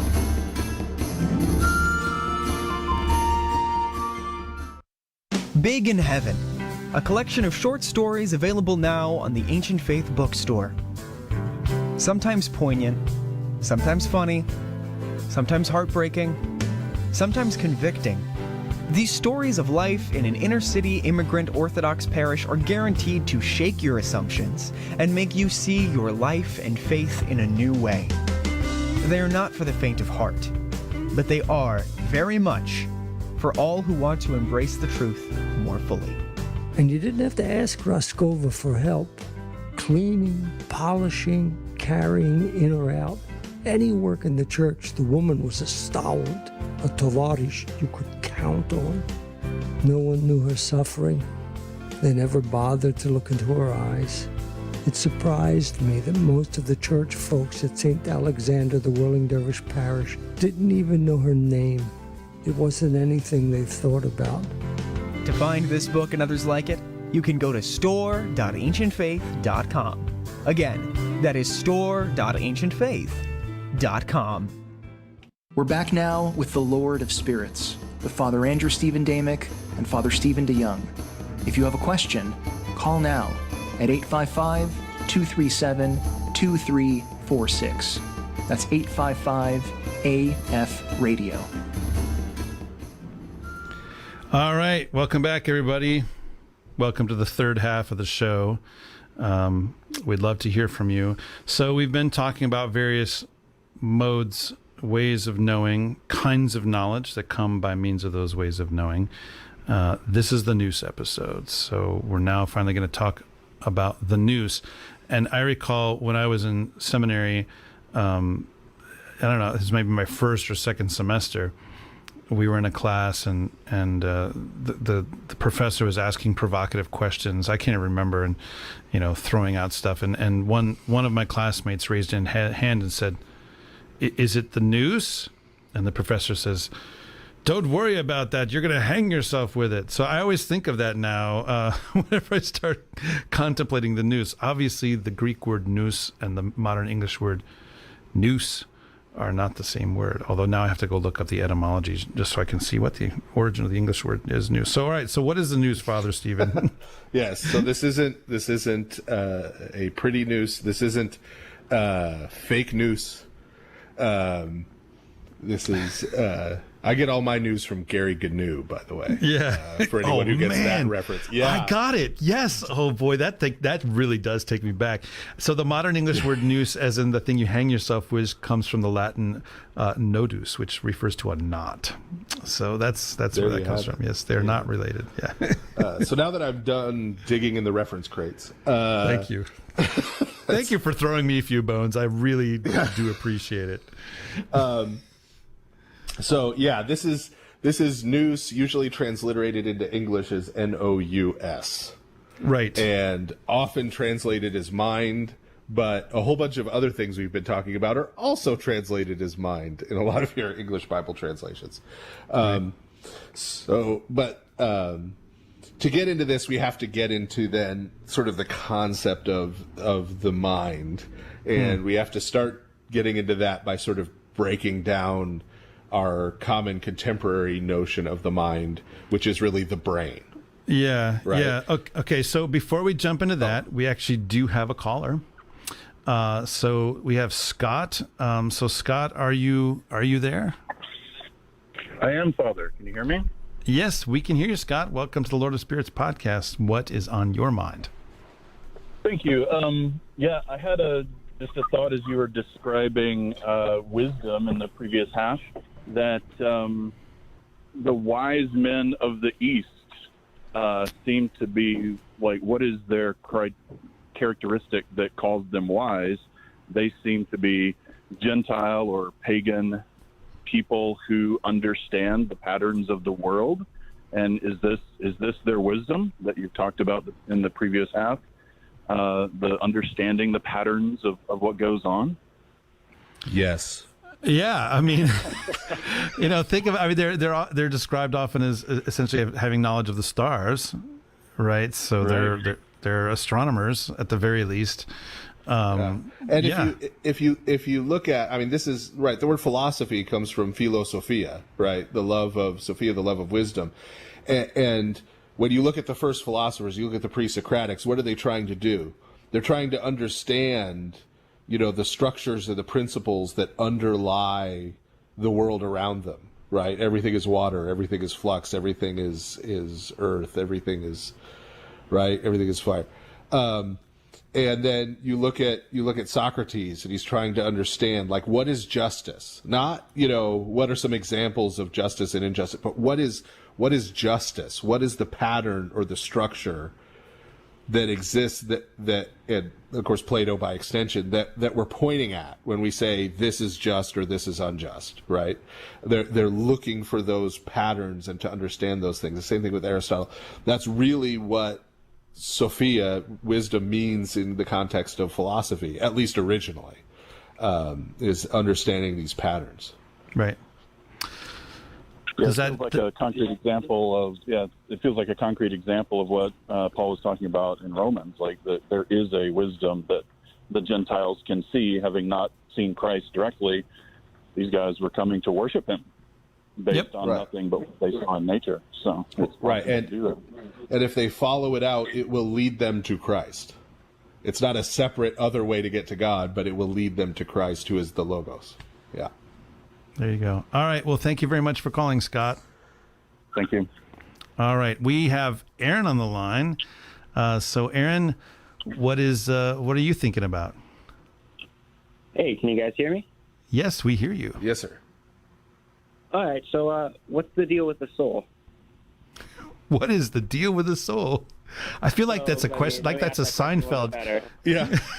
What's the deal? I spent a long time thinking that the voice in my head was myself, and that was the soul. That I sat in my mind and I judged thoughts. And now I'm starting to form the idea that that's not the soul. It's an aspect of my thoughts, and that the soul is kind of this thing that I have to train for right conduct, and not so much for pursuing my passions and ultimately shaping my soul to resemble Christ and to, get to know him. But also I'm kind of curious because the Orthodox Church is always referring to the soul in female pronouns, her and she, and it's like the bride of Christ, like the church. We are all members of this body, and Christ is the bridegroom, and we collectively our souls are the bride of Christ that's being shaped and acting in the world. And so my general question is, what's the deal? What is the soul? What is the soul? Well, with regards to thoughts, this is literally the next thing that we're going to be talking about. So just hang in there. So Father, how does that relate exactly to the soul? I mean, your thoughts are not your soul. We'll at least start with that. Right. And your soul is also not your identity, which is another way we tend to think about it, or your ego, right? The I is not your soul. The I would refer to you as a person, which includes your body, right? So your soul is a few things, right? In terms of what it's doing. So the first thing it's doing is it's giving shape and form to the big pile of matter that is you, right? That is you at any given point in time. Because the matter in your body changes out about every 7 years. So what makes you you is not the particular matter that makes you up at any given point in time. Something like between 30 and 40% of the cells in your body are actually cells and organisms other than you, strictly speaking. Yes, lots of bugs. There's bacteria colonies living in your digestive tract that communicate chemically with other bacteria colonies out in the world. Now I've creeped everyone out completely. But so your soul is giving form to all of that matter and all of those sub-organisms all the time. And is what's persisting, right, in your person and making whatever matter composes you at any given time you. It is also what is animating, pardon the pun, because anima is the Latin word for soul, right? Is animating that matter, right? As a human person, right? So this is how nephesh in Hebrew is used throughout the Old Testament, right? And this is why in the ancient world, including in the Old Testament and the New Testament, animals and plants also have souls because they're alive. But they have a different type of soul, right? Not all souls are the same type of soul, but everything alive has a soul. That's what makes it alive. And so when something dies, right, that means that life, right, the soul of the life has left it, right? And so since it has left it and the life is no longer there, that life no longer gives form to that matter and the matter decomposes. Yep. Right? The matter falls apart and decomposes.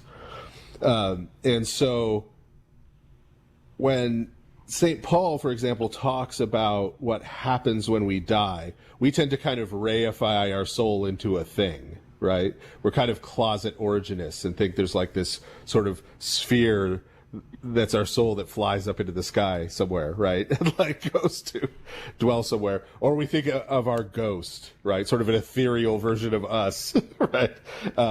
That's up in heaven somewhere, right? But what St. Paul says is our life is hidden in Christ, right? That life doesn't just vanish when it leaves our body, but that life is hidden in Christ, meaning he's got it, he's cherishing it, he holds it, he possesses it, and that is then returned to our bodies at the resurrection.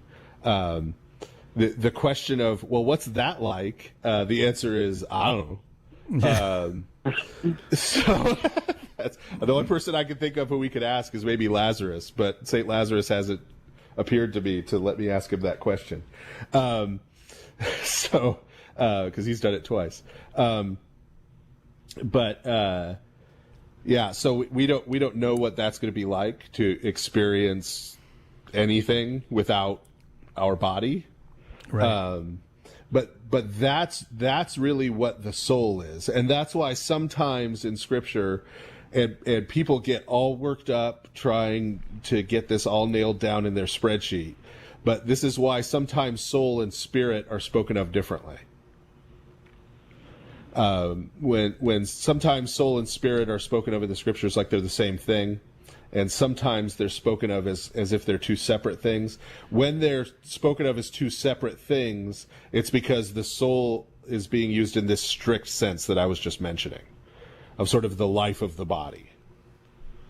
Right. And then other things related to us as person are ascribed to spirit. And then sometimes those things are put together in one category. Yeah.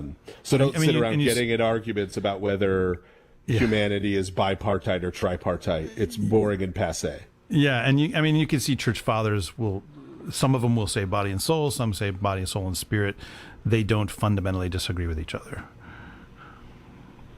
Okay, so what is the difference between a soul and the spirit then? Well, I'm not to do a follow-up question, but yeah, it depends. If they're being separated out, right, then soul is being used strictly to refer to the life of the body, right? Whereas spirit would then be what they're talking about would be with Christ, right? And a spirit is something with an immaterial body. By the definition of body we used in our body episode, which is like an angel is a spirit, right? It has a body, right? It has a nexus of powers and potentialities, but it's not a material body. So I'm understanding that the soul is kind of like a nexus of potentialities, and that the Nous is one of those potentialities that our human souls have, but the tree doesn't have. It's the place where we meet God. Well, the Nous has both a spiritual and material reality. Yeah, which we're about to talk about that in some detail. Yeah. So just hold on. Okay, and then right. I get a little comment. I know I'm long. A little comment on why the soul is referred to female all the time. That's mostly grammatical. Yeah. Because the words have grammatical gender that's female. And in modern in the late modern English that we speak, almost no word has grammatical gender anymore. Although we have kept it around for a few things like ships. Ships are she's. Why are ships she's? Because they were in Old English, pretty much. Actually, Richard Rowland right now is writing it down. I'm going to call him. It's not in Old English, but yeah, it's about grammatical gender is really all it is. All right. Thank you, fathers. Okie doke. Thanks, sir. Oh, all right.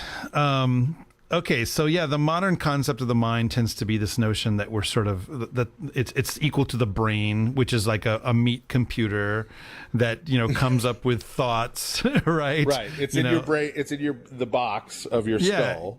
Yeah, right? exactly. And it sort of churns and processes information that comes in through your eyes and ears and nose and mouth and nerve endings. Yeah. And churns away. Yeah, that's the mind in the modern. And I mean, we could blame Descartes or whoever, but that's the way that we conceive of it now. We don't, and I hope that everyone will listen to this part especially closely. If you haven't really been close to this thing yet, but really listen to this part closely, because you're going to see how this actually really gets down to the individual spiritual life, and pastoral work and all this kind of thing. Because the question, and we'll get to the question is, where do thoughts come from? And it's really vital that we correct our way of conceiving this, because if we have this modern idea that thoughts are something that are generated by your head, right, that you come up with them like a computer, and then let's say you keep having a bad thought over and over and you can't get rid of it, maybe it's a horrible thought, then it would be potentially reasonable for you to conclude, I am a bad person, and I am flawed, and there is something wrong with me, and I can't get rid of this. This is just who I am, right? I was born this way. But that is not congruent with the ancient conception of what the mind is, the nous is, and where thoughts actually come from. Thoughts are not something that you come up with. In the ancient conception, the mind is actually essentially an organ of perception, like your eye or your ears, that it receives thoughts, that thoughts come from the outside. So if you keep having the same thought over and over again, that means you keep receiving it over and over again. Now, it's your choice as to what you, and we'll get into this, as choice as to what to do with the thought. It's your choice to pay attention to that thought, but the thought is not being generated by you. So I turn my head left and right, and different kinds of light come into my eyes, and then I perceive that light. I see different things in the room that I'm in right now, and I focus on them, and I see that image, right? I'm not creating those images. Now, you could talk about the way the mind deals, the way the brain deals with that stuff, but fundamentally, I'm not inventing the way that, for instance, the room looks, right? I'm perceiving and I'm receiving, and that's the way thoughts are in this ancient conception. And I think as you listen to what we're about to talk about, it's going to become clear, I hope, that this is actually a much more workable way of understanding spiritual life, of living the spiritual life. It's doable. It becomes doable.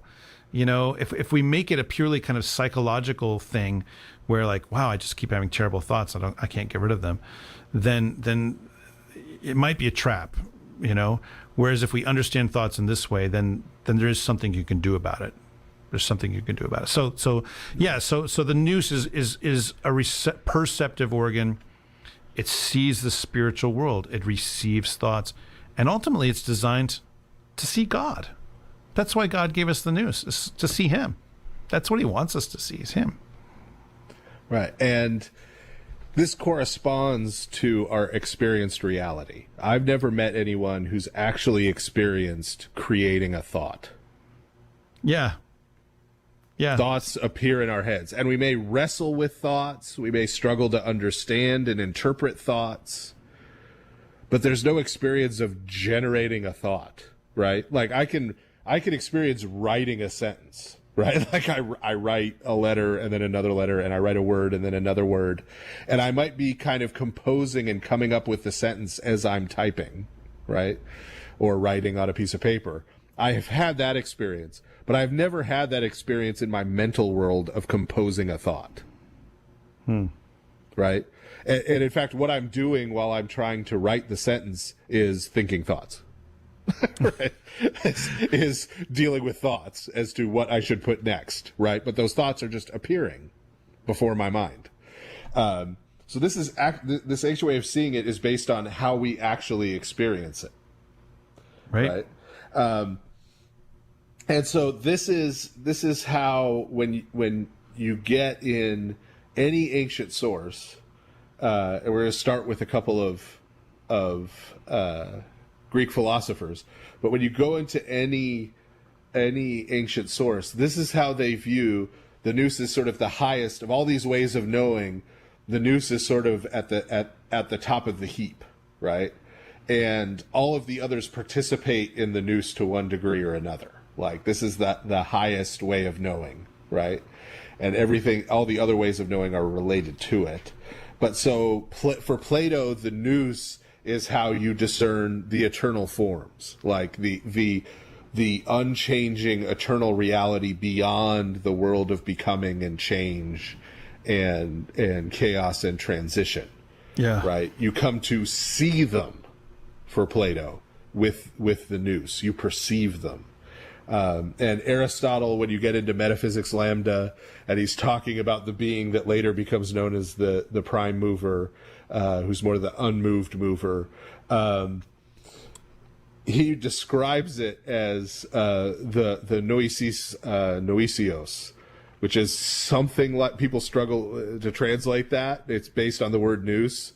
It's sort of the noose that's noosing. So it's sometimes translated as something like thought thinking itself. Yeah. Right? Sort of pure thought in action with itself.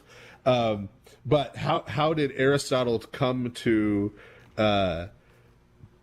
perceive that? Well, he came to perceive that noetically, through like a meditative process. Right. For him in the metaphysics, you arrive at this through this kind of meditation by which you ascend above the being of beings to being, right? Capital B, to the contemplation, and contemplation means seeing, looking upon this right thought thinking itself, however you want to conceive it. And I've never met anyone who's read metaphysics, and specifically Metaphysics Lambda, in Greek and hasn't gotten a headache because of trying to deal with this. But you also find this, here's going to be the totally non-controversial part of this episode. You also find this in great detail in Eastern religions. Yeah, it wouldn't be Lord of Spirits if we didn't do at least one segment that's about something deeply weird. Yeah. So get ready, buckle up. Yeah, there's this notion of, here we go, the third eye, right? And which is opening, usually depicted or painted or indicated at the center of the forehead, right? Associated with the mind. Up top, yeah. And you're trying to open it up is the idea, so it can see. There's the notion of, okay, I mean, you're going to just need to help everybody with this. The pineal gland. Right. So that is associated with the pineal gland, which is sort of at the center of the brain. And the pineal gland is triggered by a bunch of things, both meditative spiritual practices and psychedelic drugs. We'll put it that way. Psychedelic drugs. So yeah, that trigger it. And this is again what we were talking about, that we would be talking about more in 2 weeks, that there are these physical structures associated with these spiritual realities, these material structures. And so then what you find in, for example, ancient Greece, particularly in the mystery cults, you find all this imagery of the cornstalk, and this is corn in the ancient broader sense. So don't send your cards and letters. We're not talking about maize. In North and South America. It's right. It's corn as in Commonwealth English, meaning grain. Right. But so a stalk of grain with the head of grain at the top, or it works with a corn cob, if you want to think of it that way. It works with any kind of grain. That kind of imagery, right, where you have this at the top. And this is related to meditative processes in these mystery cults and in Eastern religion, where some form of energy was seen to travel up the spine to the pineal gland in order to activate this. And so in certain forms of yogic practice, this is what's referred to as the Kundalini serpent, which is, you've got to think of like a cobra that's standing up, right, with like its head up. And the idea is that this is sort of this energy pattern or being that's coiled up in your bowel region, which sort of extends itself up your spine and then bites into your brain, sort of into your pineal gland, and injects it. And this is supposed to be a good thing. Yes, thereby opening your third eye and giving you access to the spiritual world, right? Yeah. And then, as we mentioned, like psychedelic drugs, the same kind of idea, whether it's in some kind of native shamanistic practice like ayahuasca or what have you, or more modern, you extract DMT. And so all of these things represent, by technique or by chemical means, a way of sort of spiritual bootstrapping, right? Yes. Like shortcutting, yes, using the Nous to access the spiritual world. Yes, yes. And I mean, this is, in some ways, this is basically taking Techne and trying to, wedge it in to this, right? Like, yes, I could go through all kinds of purification and asceticism and repentance, or I could just do drugs, or whatever, one of these other techniques. And the idea is to kind of force it, to make it happen, right? Right. But inducing that experience in yourself, inducing access to the spiritual world, does not entail that you're going to have the means by which to interpret, understand, prosper, right, operate within the spiritual world in a way that is healthy and not harmful to you. Right. Because the way this is supposed to happen, right, is through the Holy Spirit. That the Holy Spirit purifies the Nous. The Holy Spirit purifies the eyes of the heart, right, and opens them. And in the light of the Holy Spirit, right, there's this participation in the divine light that then allows Christ to be revealed to us, right? And then the Nous finds its proper object, which is seeing Christ. Right. And so any kind of bootstrapping by nature does not involve the Holy Spirit. It involves other spirits. Yeah, there are other spirits who are perfectly happy to help you open that third eye, or whatever conception you want to use, to open it up and give you access. But it gives them access to you. It's a mutuality. Like we said, the Nous receives thoughts. So if you're opening yourself up to other kinds of spirits, you're going to be receiving something from them. So, all right, we're going to talk a little bit more about that. And we'll head out to one of my favorite places, and that's out into the woods. One of my favorite musicals is Into the Woods, by the way. Great show. Very related to all of these things, actually. Spirits out in the woods. Almost every pagan culture has this idea that there's spirits that live out in the woods. And even, this is non-pagan cultures. Yes, that's what I was about to say is that, Israel has this idea that out in the wilderness, there are spirits out there, right? Like, this is a thing. Again, so many of the sort of facts on the ground are agreed upon by both Israel and pagans. The question is interpretation of them and what exactly you do in relation to those beings. So if you go out into the woods and you feel something deeply that then makes you act in some way that you don't normally act, it was understood to be that you were under the influence of spirits. If you are overcome with rage, you are filled with a spirit of rage. If you're overcome with lust, you're filled with a spirit of lust. I mean, everybody agreed on these ideas, and this is this idea that thoughts happen to you, and there's even and this was something that I hadn't thought about, but it should be pretty obvious to me. The Greek word evdaimonia, or eudaimonia, if you want to sort of anglicize it, which means, kind of blissful happiness in our modern sense of that. I mean, right there in the word, it means you have a good demon.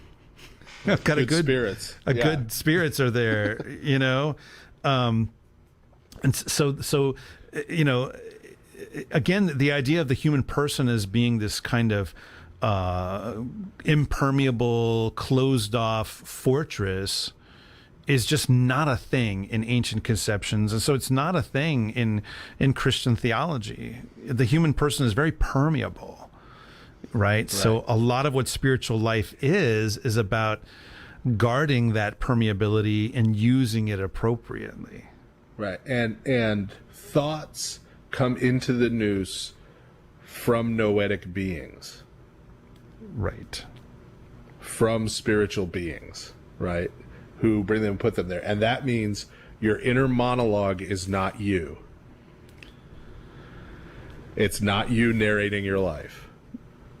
As much as we've been conditioned by television shows and the original cut of Blade Runner to think so. It is not you. Those I don't really have the voice of Morgan Freeman in my head narrating my life. No, though that would be nice. Or just pay someone to follow you around and describe what you're doing. Right. So this is one of the big shifts we have to take, right? That's not you. So then what do you have then, right? What you have is a point of focus or a point of attention, right? You have the point of focus or point of attention before which those thoughts enter, right? And through which those thoughts enter. That's what you have that's you. That's what consciousness is, right? That's what your human consciousness is. And that's what's you. And so, therefore, as you were giving the example with vision and turning your head, right? We are not required to focus that point of focus on every thought that enters our head. Right. Right. That is not a de facto given. Right. And so this is the whole idea of guarding your thoughts. Right. Right. And asking God to guard our thoughts. Right. Placing a guard, not letting everything in.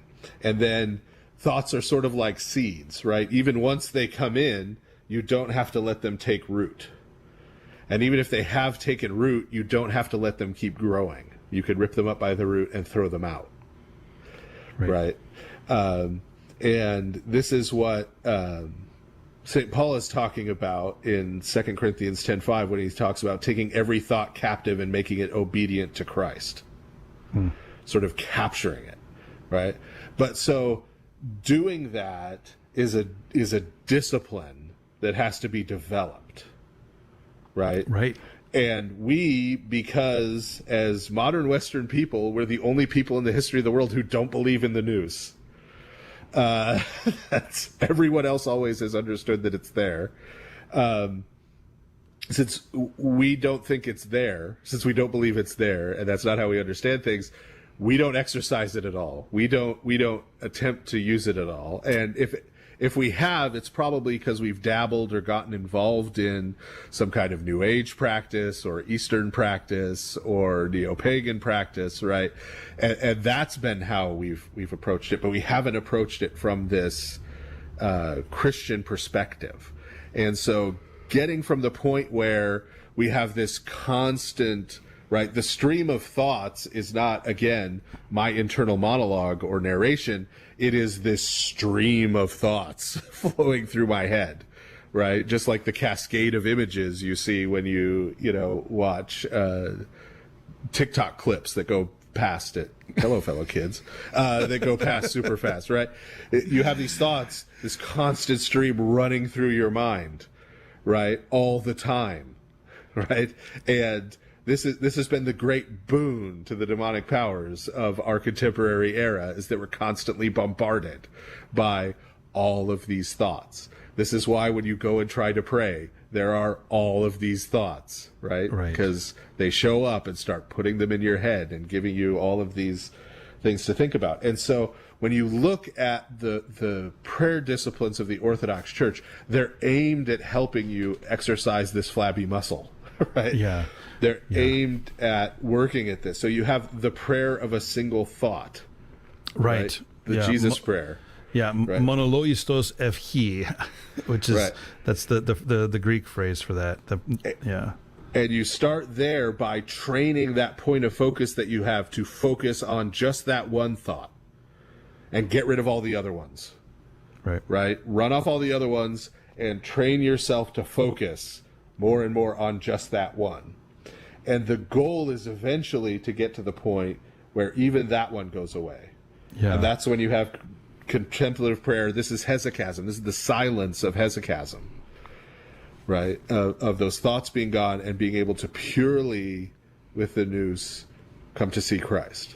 Yeah, and in terms of one's experience of the Christian life, I've been sometimes asked, why is it that Orthodox prayers, for instance, are so, kind of overflowy and poetic and long, and with all of these endless periodic sentences, and oh God, who, comma, colon, please now do, like they go on like this.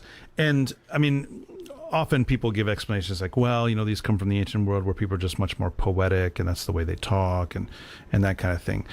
I think there's actually something much deeper going on, which is that in the way that this pattern presents itself, it's actually designed to be like a shepherd for your thoughts, right? If your prayer functions in a purely utilitarian fashion, if that's all you've got, then there's a lot more space for your thoughts to get distracted by, for you to receive distracting thoughts.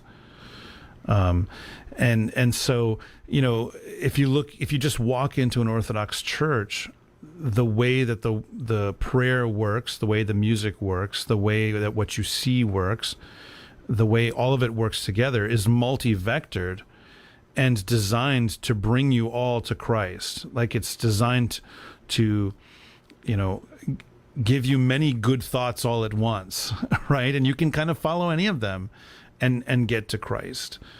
And it's, it's why, like, think about, so the opposite, what is the opposite of an Orthodox church? Well, it's Times Square, right?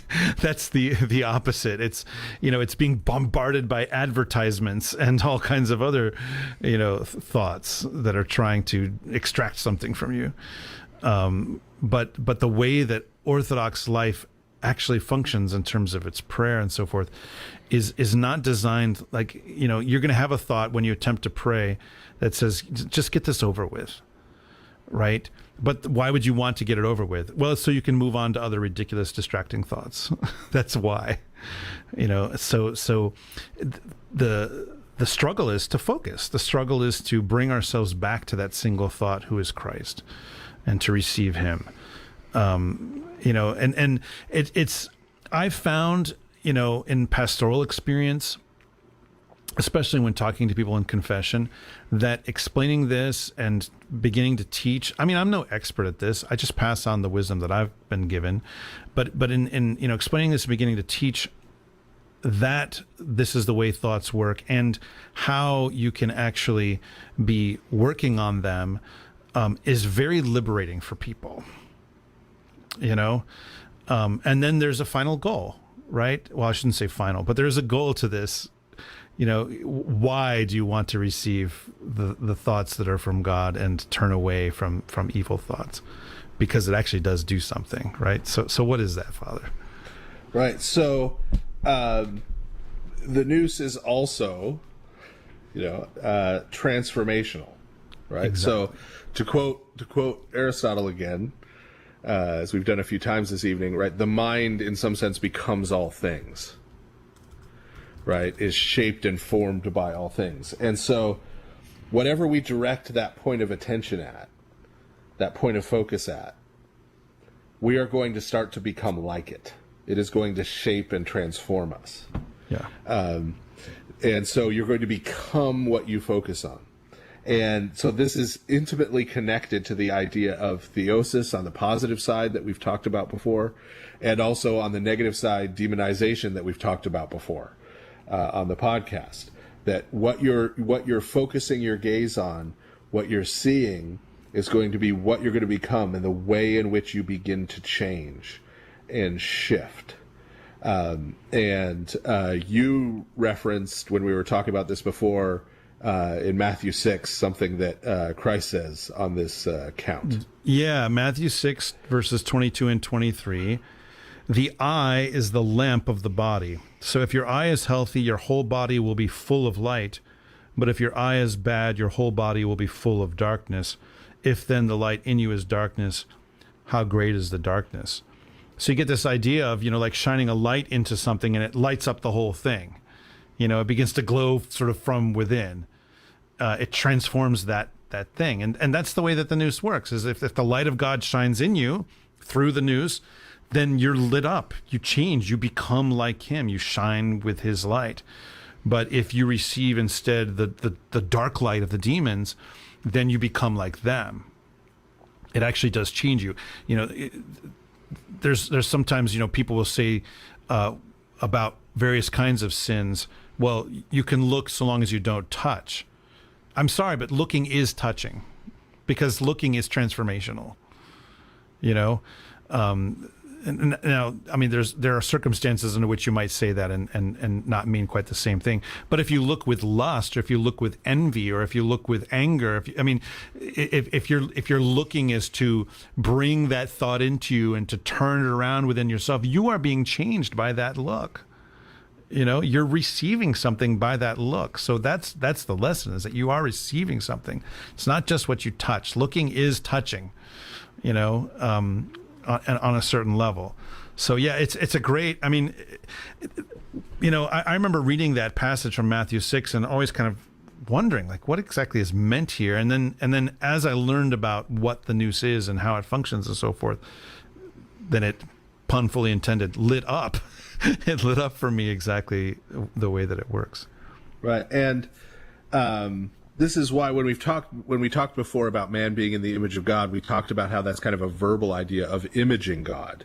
Right. And so people have asked us questions about how you find in some of the fathers, they'll say that the nous, right, sometimes translated as reason, right, or the mind, is the image of God, or they'll talk about the angels also being in the image of God, in a sense.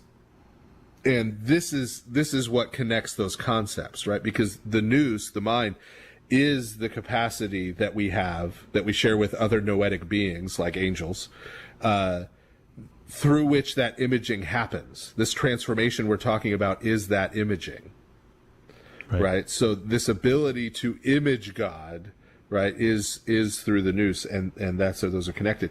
But then, of course, on the flip side, as we said, you can also use the nous to image the demons. And do you want giants? Because that's how you get giants. That's exactly. Yeah. There is an opposite to theosis, an opposite direction. So, yeah.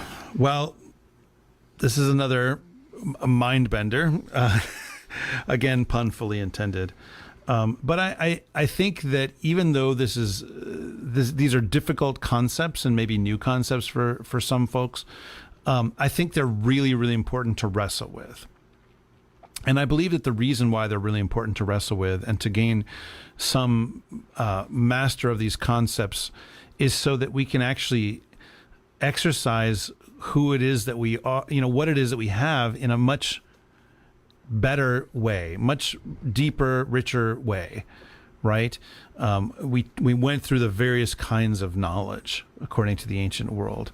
And, if you understand that all of those kinds of knowledge truly are knowledge and are worth pursuing, in the good ways, right? Then it opens up so much, right? And it helps us actually to be more compassionate to other people.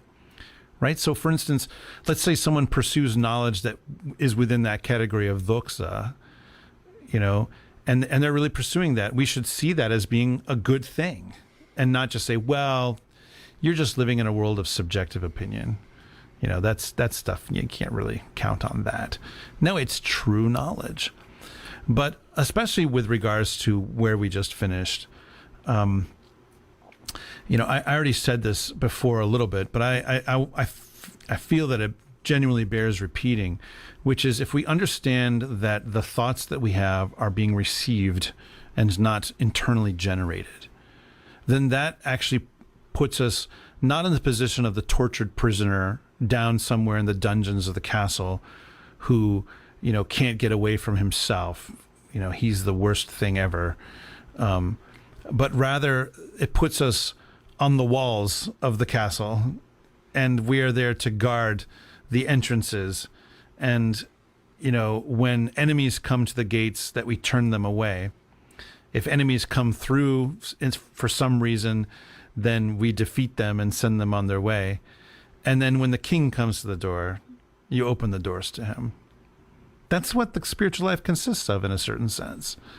And so all of the things that we do, whether it's our training in prayer, whether our training in asceticism, our training in corporate prayer especially, participating in the sacrifices of the church, going on pilgrimages, almsgiving, all of these things that are evangelism, all of these things that are the good things that we are to do as Christians, all of these are designed to purify our nous and to train us to focus on the thoughts being given to us from God and from, sometimes through his angels and saints, but ultimately from him, and turning away from thoughts that come from the dark sources.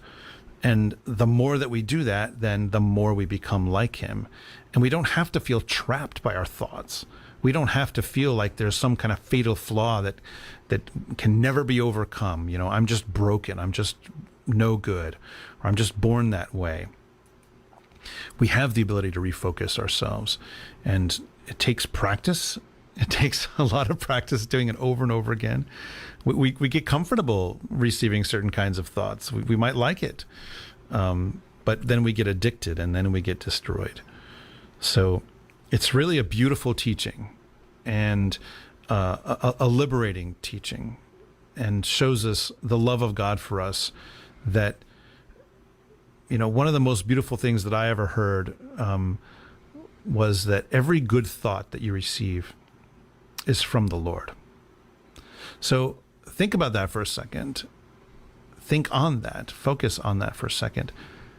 Every thought that you have that is about God's love for you, every thought that you have that is about doing something caring for another person, every thought that you have that's about making beauty, that is being sent to you from God. And so receive that thought, nurture that thought, integrate that thought into who you are, and you will become more like him. Father? Yeah, we live today, probably anybody who's going to hear this podcast at least, in the society of the spectacle, where we are bombarded and surrounded continuously by this spectacle that's made up of propaganda and advertising and images and thoughts and ideas that are being continually projected at us. And it's not reality. We know it's not reality. That's often what makes it very attractive to us, because we, for various reasons at various times, don't want to deal with reality. And so the circus, the spectacle, seems very attractive. And it's coming to us through TV and streaming services and the internet and social media and podcasts other than the ones that Father Andrew and I do, and 1,000 other sources continuously. And the producers of the spectacle know full well that it's shaping us. That as we take it in, it is shaping us and it is changing us. And they're deliberate about it. It's changing us into something that is not as good as being human. It's changing us into consumers people who want to not only consume goods and services and commodities and things out in the world, but who want to consume each other for our own gratification of our egos or our desires. It's making us into something worse. They don't understand, the producers of it, that it's making us into something more like the demons because they don't believe in demons. But they think it's making us into consumers and customers, that it's making us into something that's more useful to them. And so if we want to escape that, if we continue to just passively receive and absorb all this stuff, as we've been trained to do, to just sit and passively let things stream into us and over us, if we want that not to happen to us, we have to be very deliberate. We have to make a conscious decision about disciplining our minds and about disciplining our thoughts and about spending our time and our energy and our focus on things devoted to Christ and to God and to each other, rather than taking in the spectacle. Because it's focusing on those things. It's our relationship to Christ, mediated through prayer, mediated through each other, mediated through our church community, mediated through the holy icons, mediated through the scriptures, mediated through all of these connections. These are the things that are going to transform us in a different direction and make us human. Make us human again. There's a lot of things that we talk about on this podcast that we've lost from the ancient world. And one of the struggles I know people have, because they ask us about it all the time, is, well, how can we go back and look at the world that way? How can we go back and think of the world in that way? And yes, you can't flip a switch and just see the world the way an ancient person saw it. But you can, by drawing near to Christ, become human in the sense that they were human again. And become a real person again in the sense that they were real persons, and have real relationships with your fellow human beings the way they did. And draw close to Christ, not only yourself, but together with your family and your community, and have a real sense of community and that you're not alone. And a sense of community that's not just based on you consuming the same things, but based on what you're becoming, more like Christ together. But we've got to get serious about it, and we've got to actually do it and not just talk about it. And that means we've got to give up some things that come quick and easy, that make us feel better when we don't want to deal with some of the rougher stuff and the tougher stuff in life. We've got to stop taking the easy way out, because it's not just alcohol and drugs that are easy ways out. It's the spectacle that surrounds us all the time. So that's my thought for tonight, is that once we understand that what we allow into our mind and what we entertain there changes us, then we should realize the dire danger that we're in living in modern Western culture. Thank you. Well, that is our show for tonight. Thank you, everyone, for listening. If you did not get a chance to call in during the live broadcast, we'd love to hear from you, either via email at lordofspirits@ancientfaith.com, or you can message us at our Lord of Spirits podcast Facebook page. We do read everything, but we can't respond to everything, and we do save what you send for possible use in future episodes. Days of the month at 7 p.m. Eastern, 4 p.m. Pacific. If you're on Facebook, you can like our page and join our discussion group. You can leave reviews and ratings everywhere, but most importantly, share this show with a friend whom you know is going to love it. And finally, be sure to go to ancientfaith.com/support and help make sure we and lots of other AFR podcasters stay on the air. Thank you very much, and may God bless you always.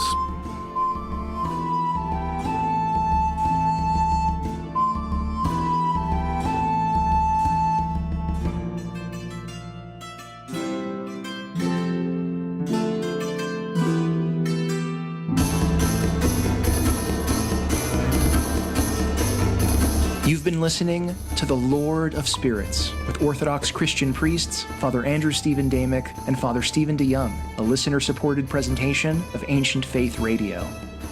And I beheld, and I heard the voice of many angels round about the throne, and the beasts, and the elders, and the number of them was 10,000 times 10,000, and thousands of thousands, saying with a loud voice, Worthy is the Lamb that was slain to receive power, and riches, and wisdom, and strength, and honor, and glory, and blessing. Revelation chapter 5, verses 11 through 12.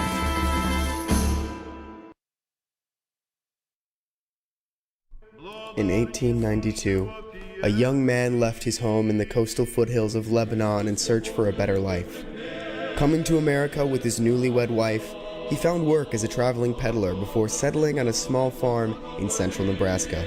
Years later, personal tragedy and an unexpected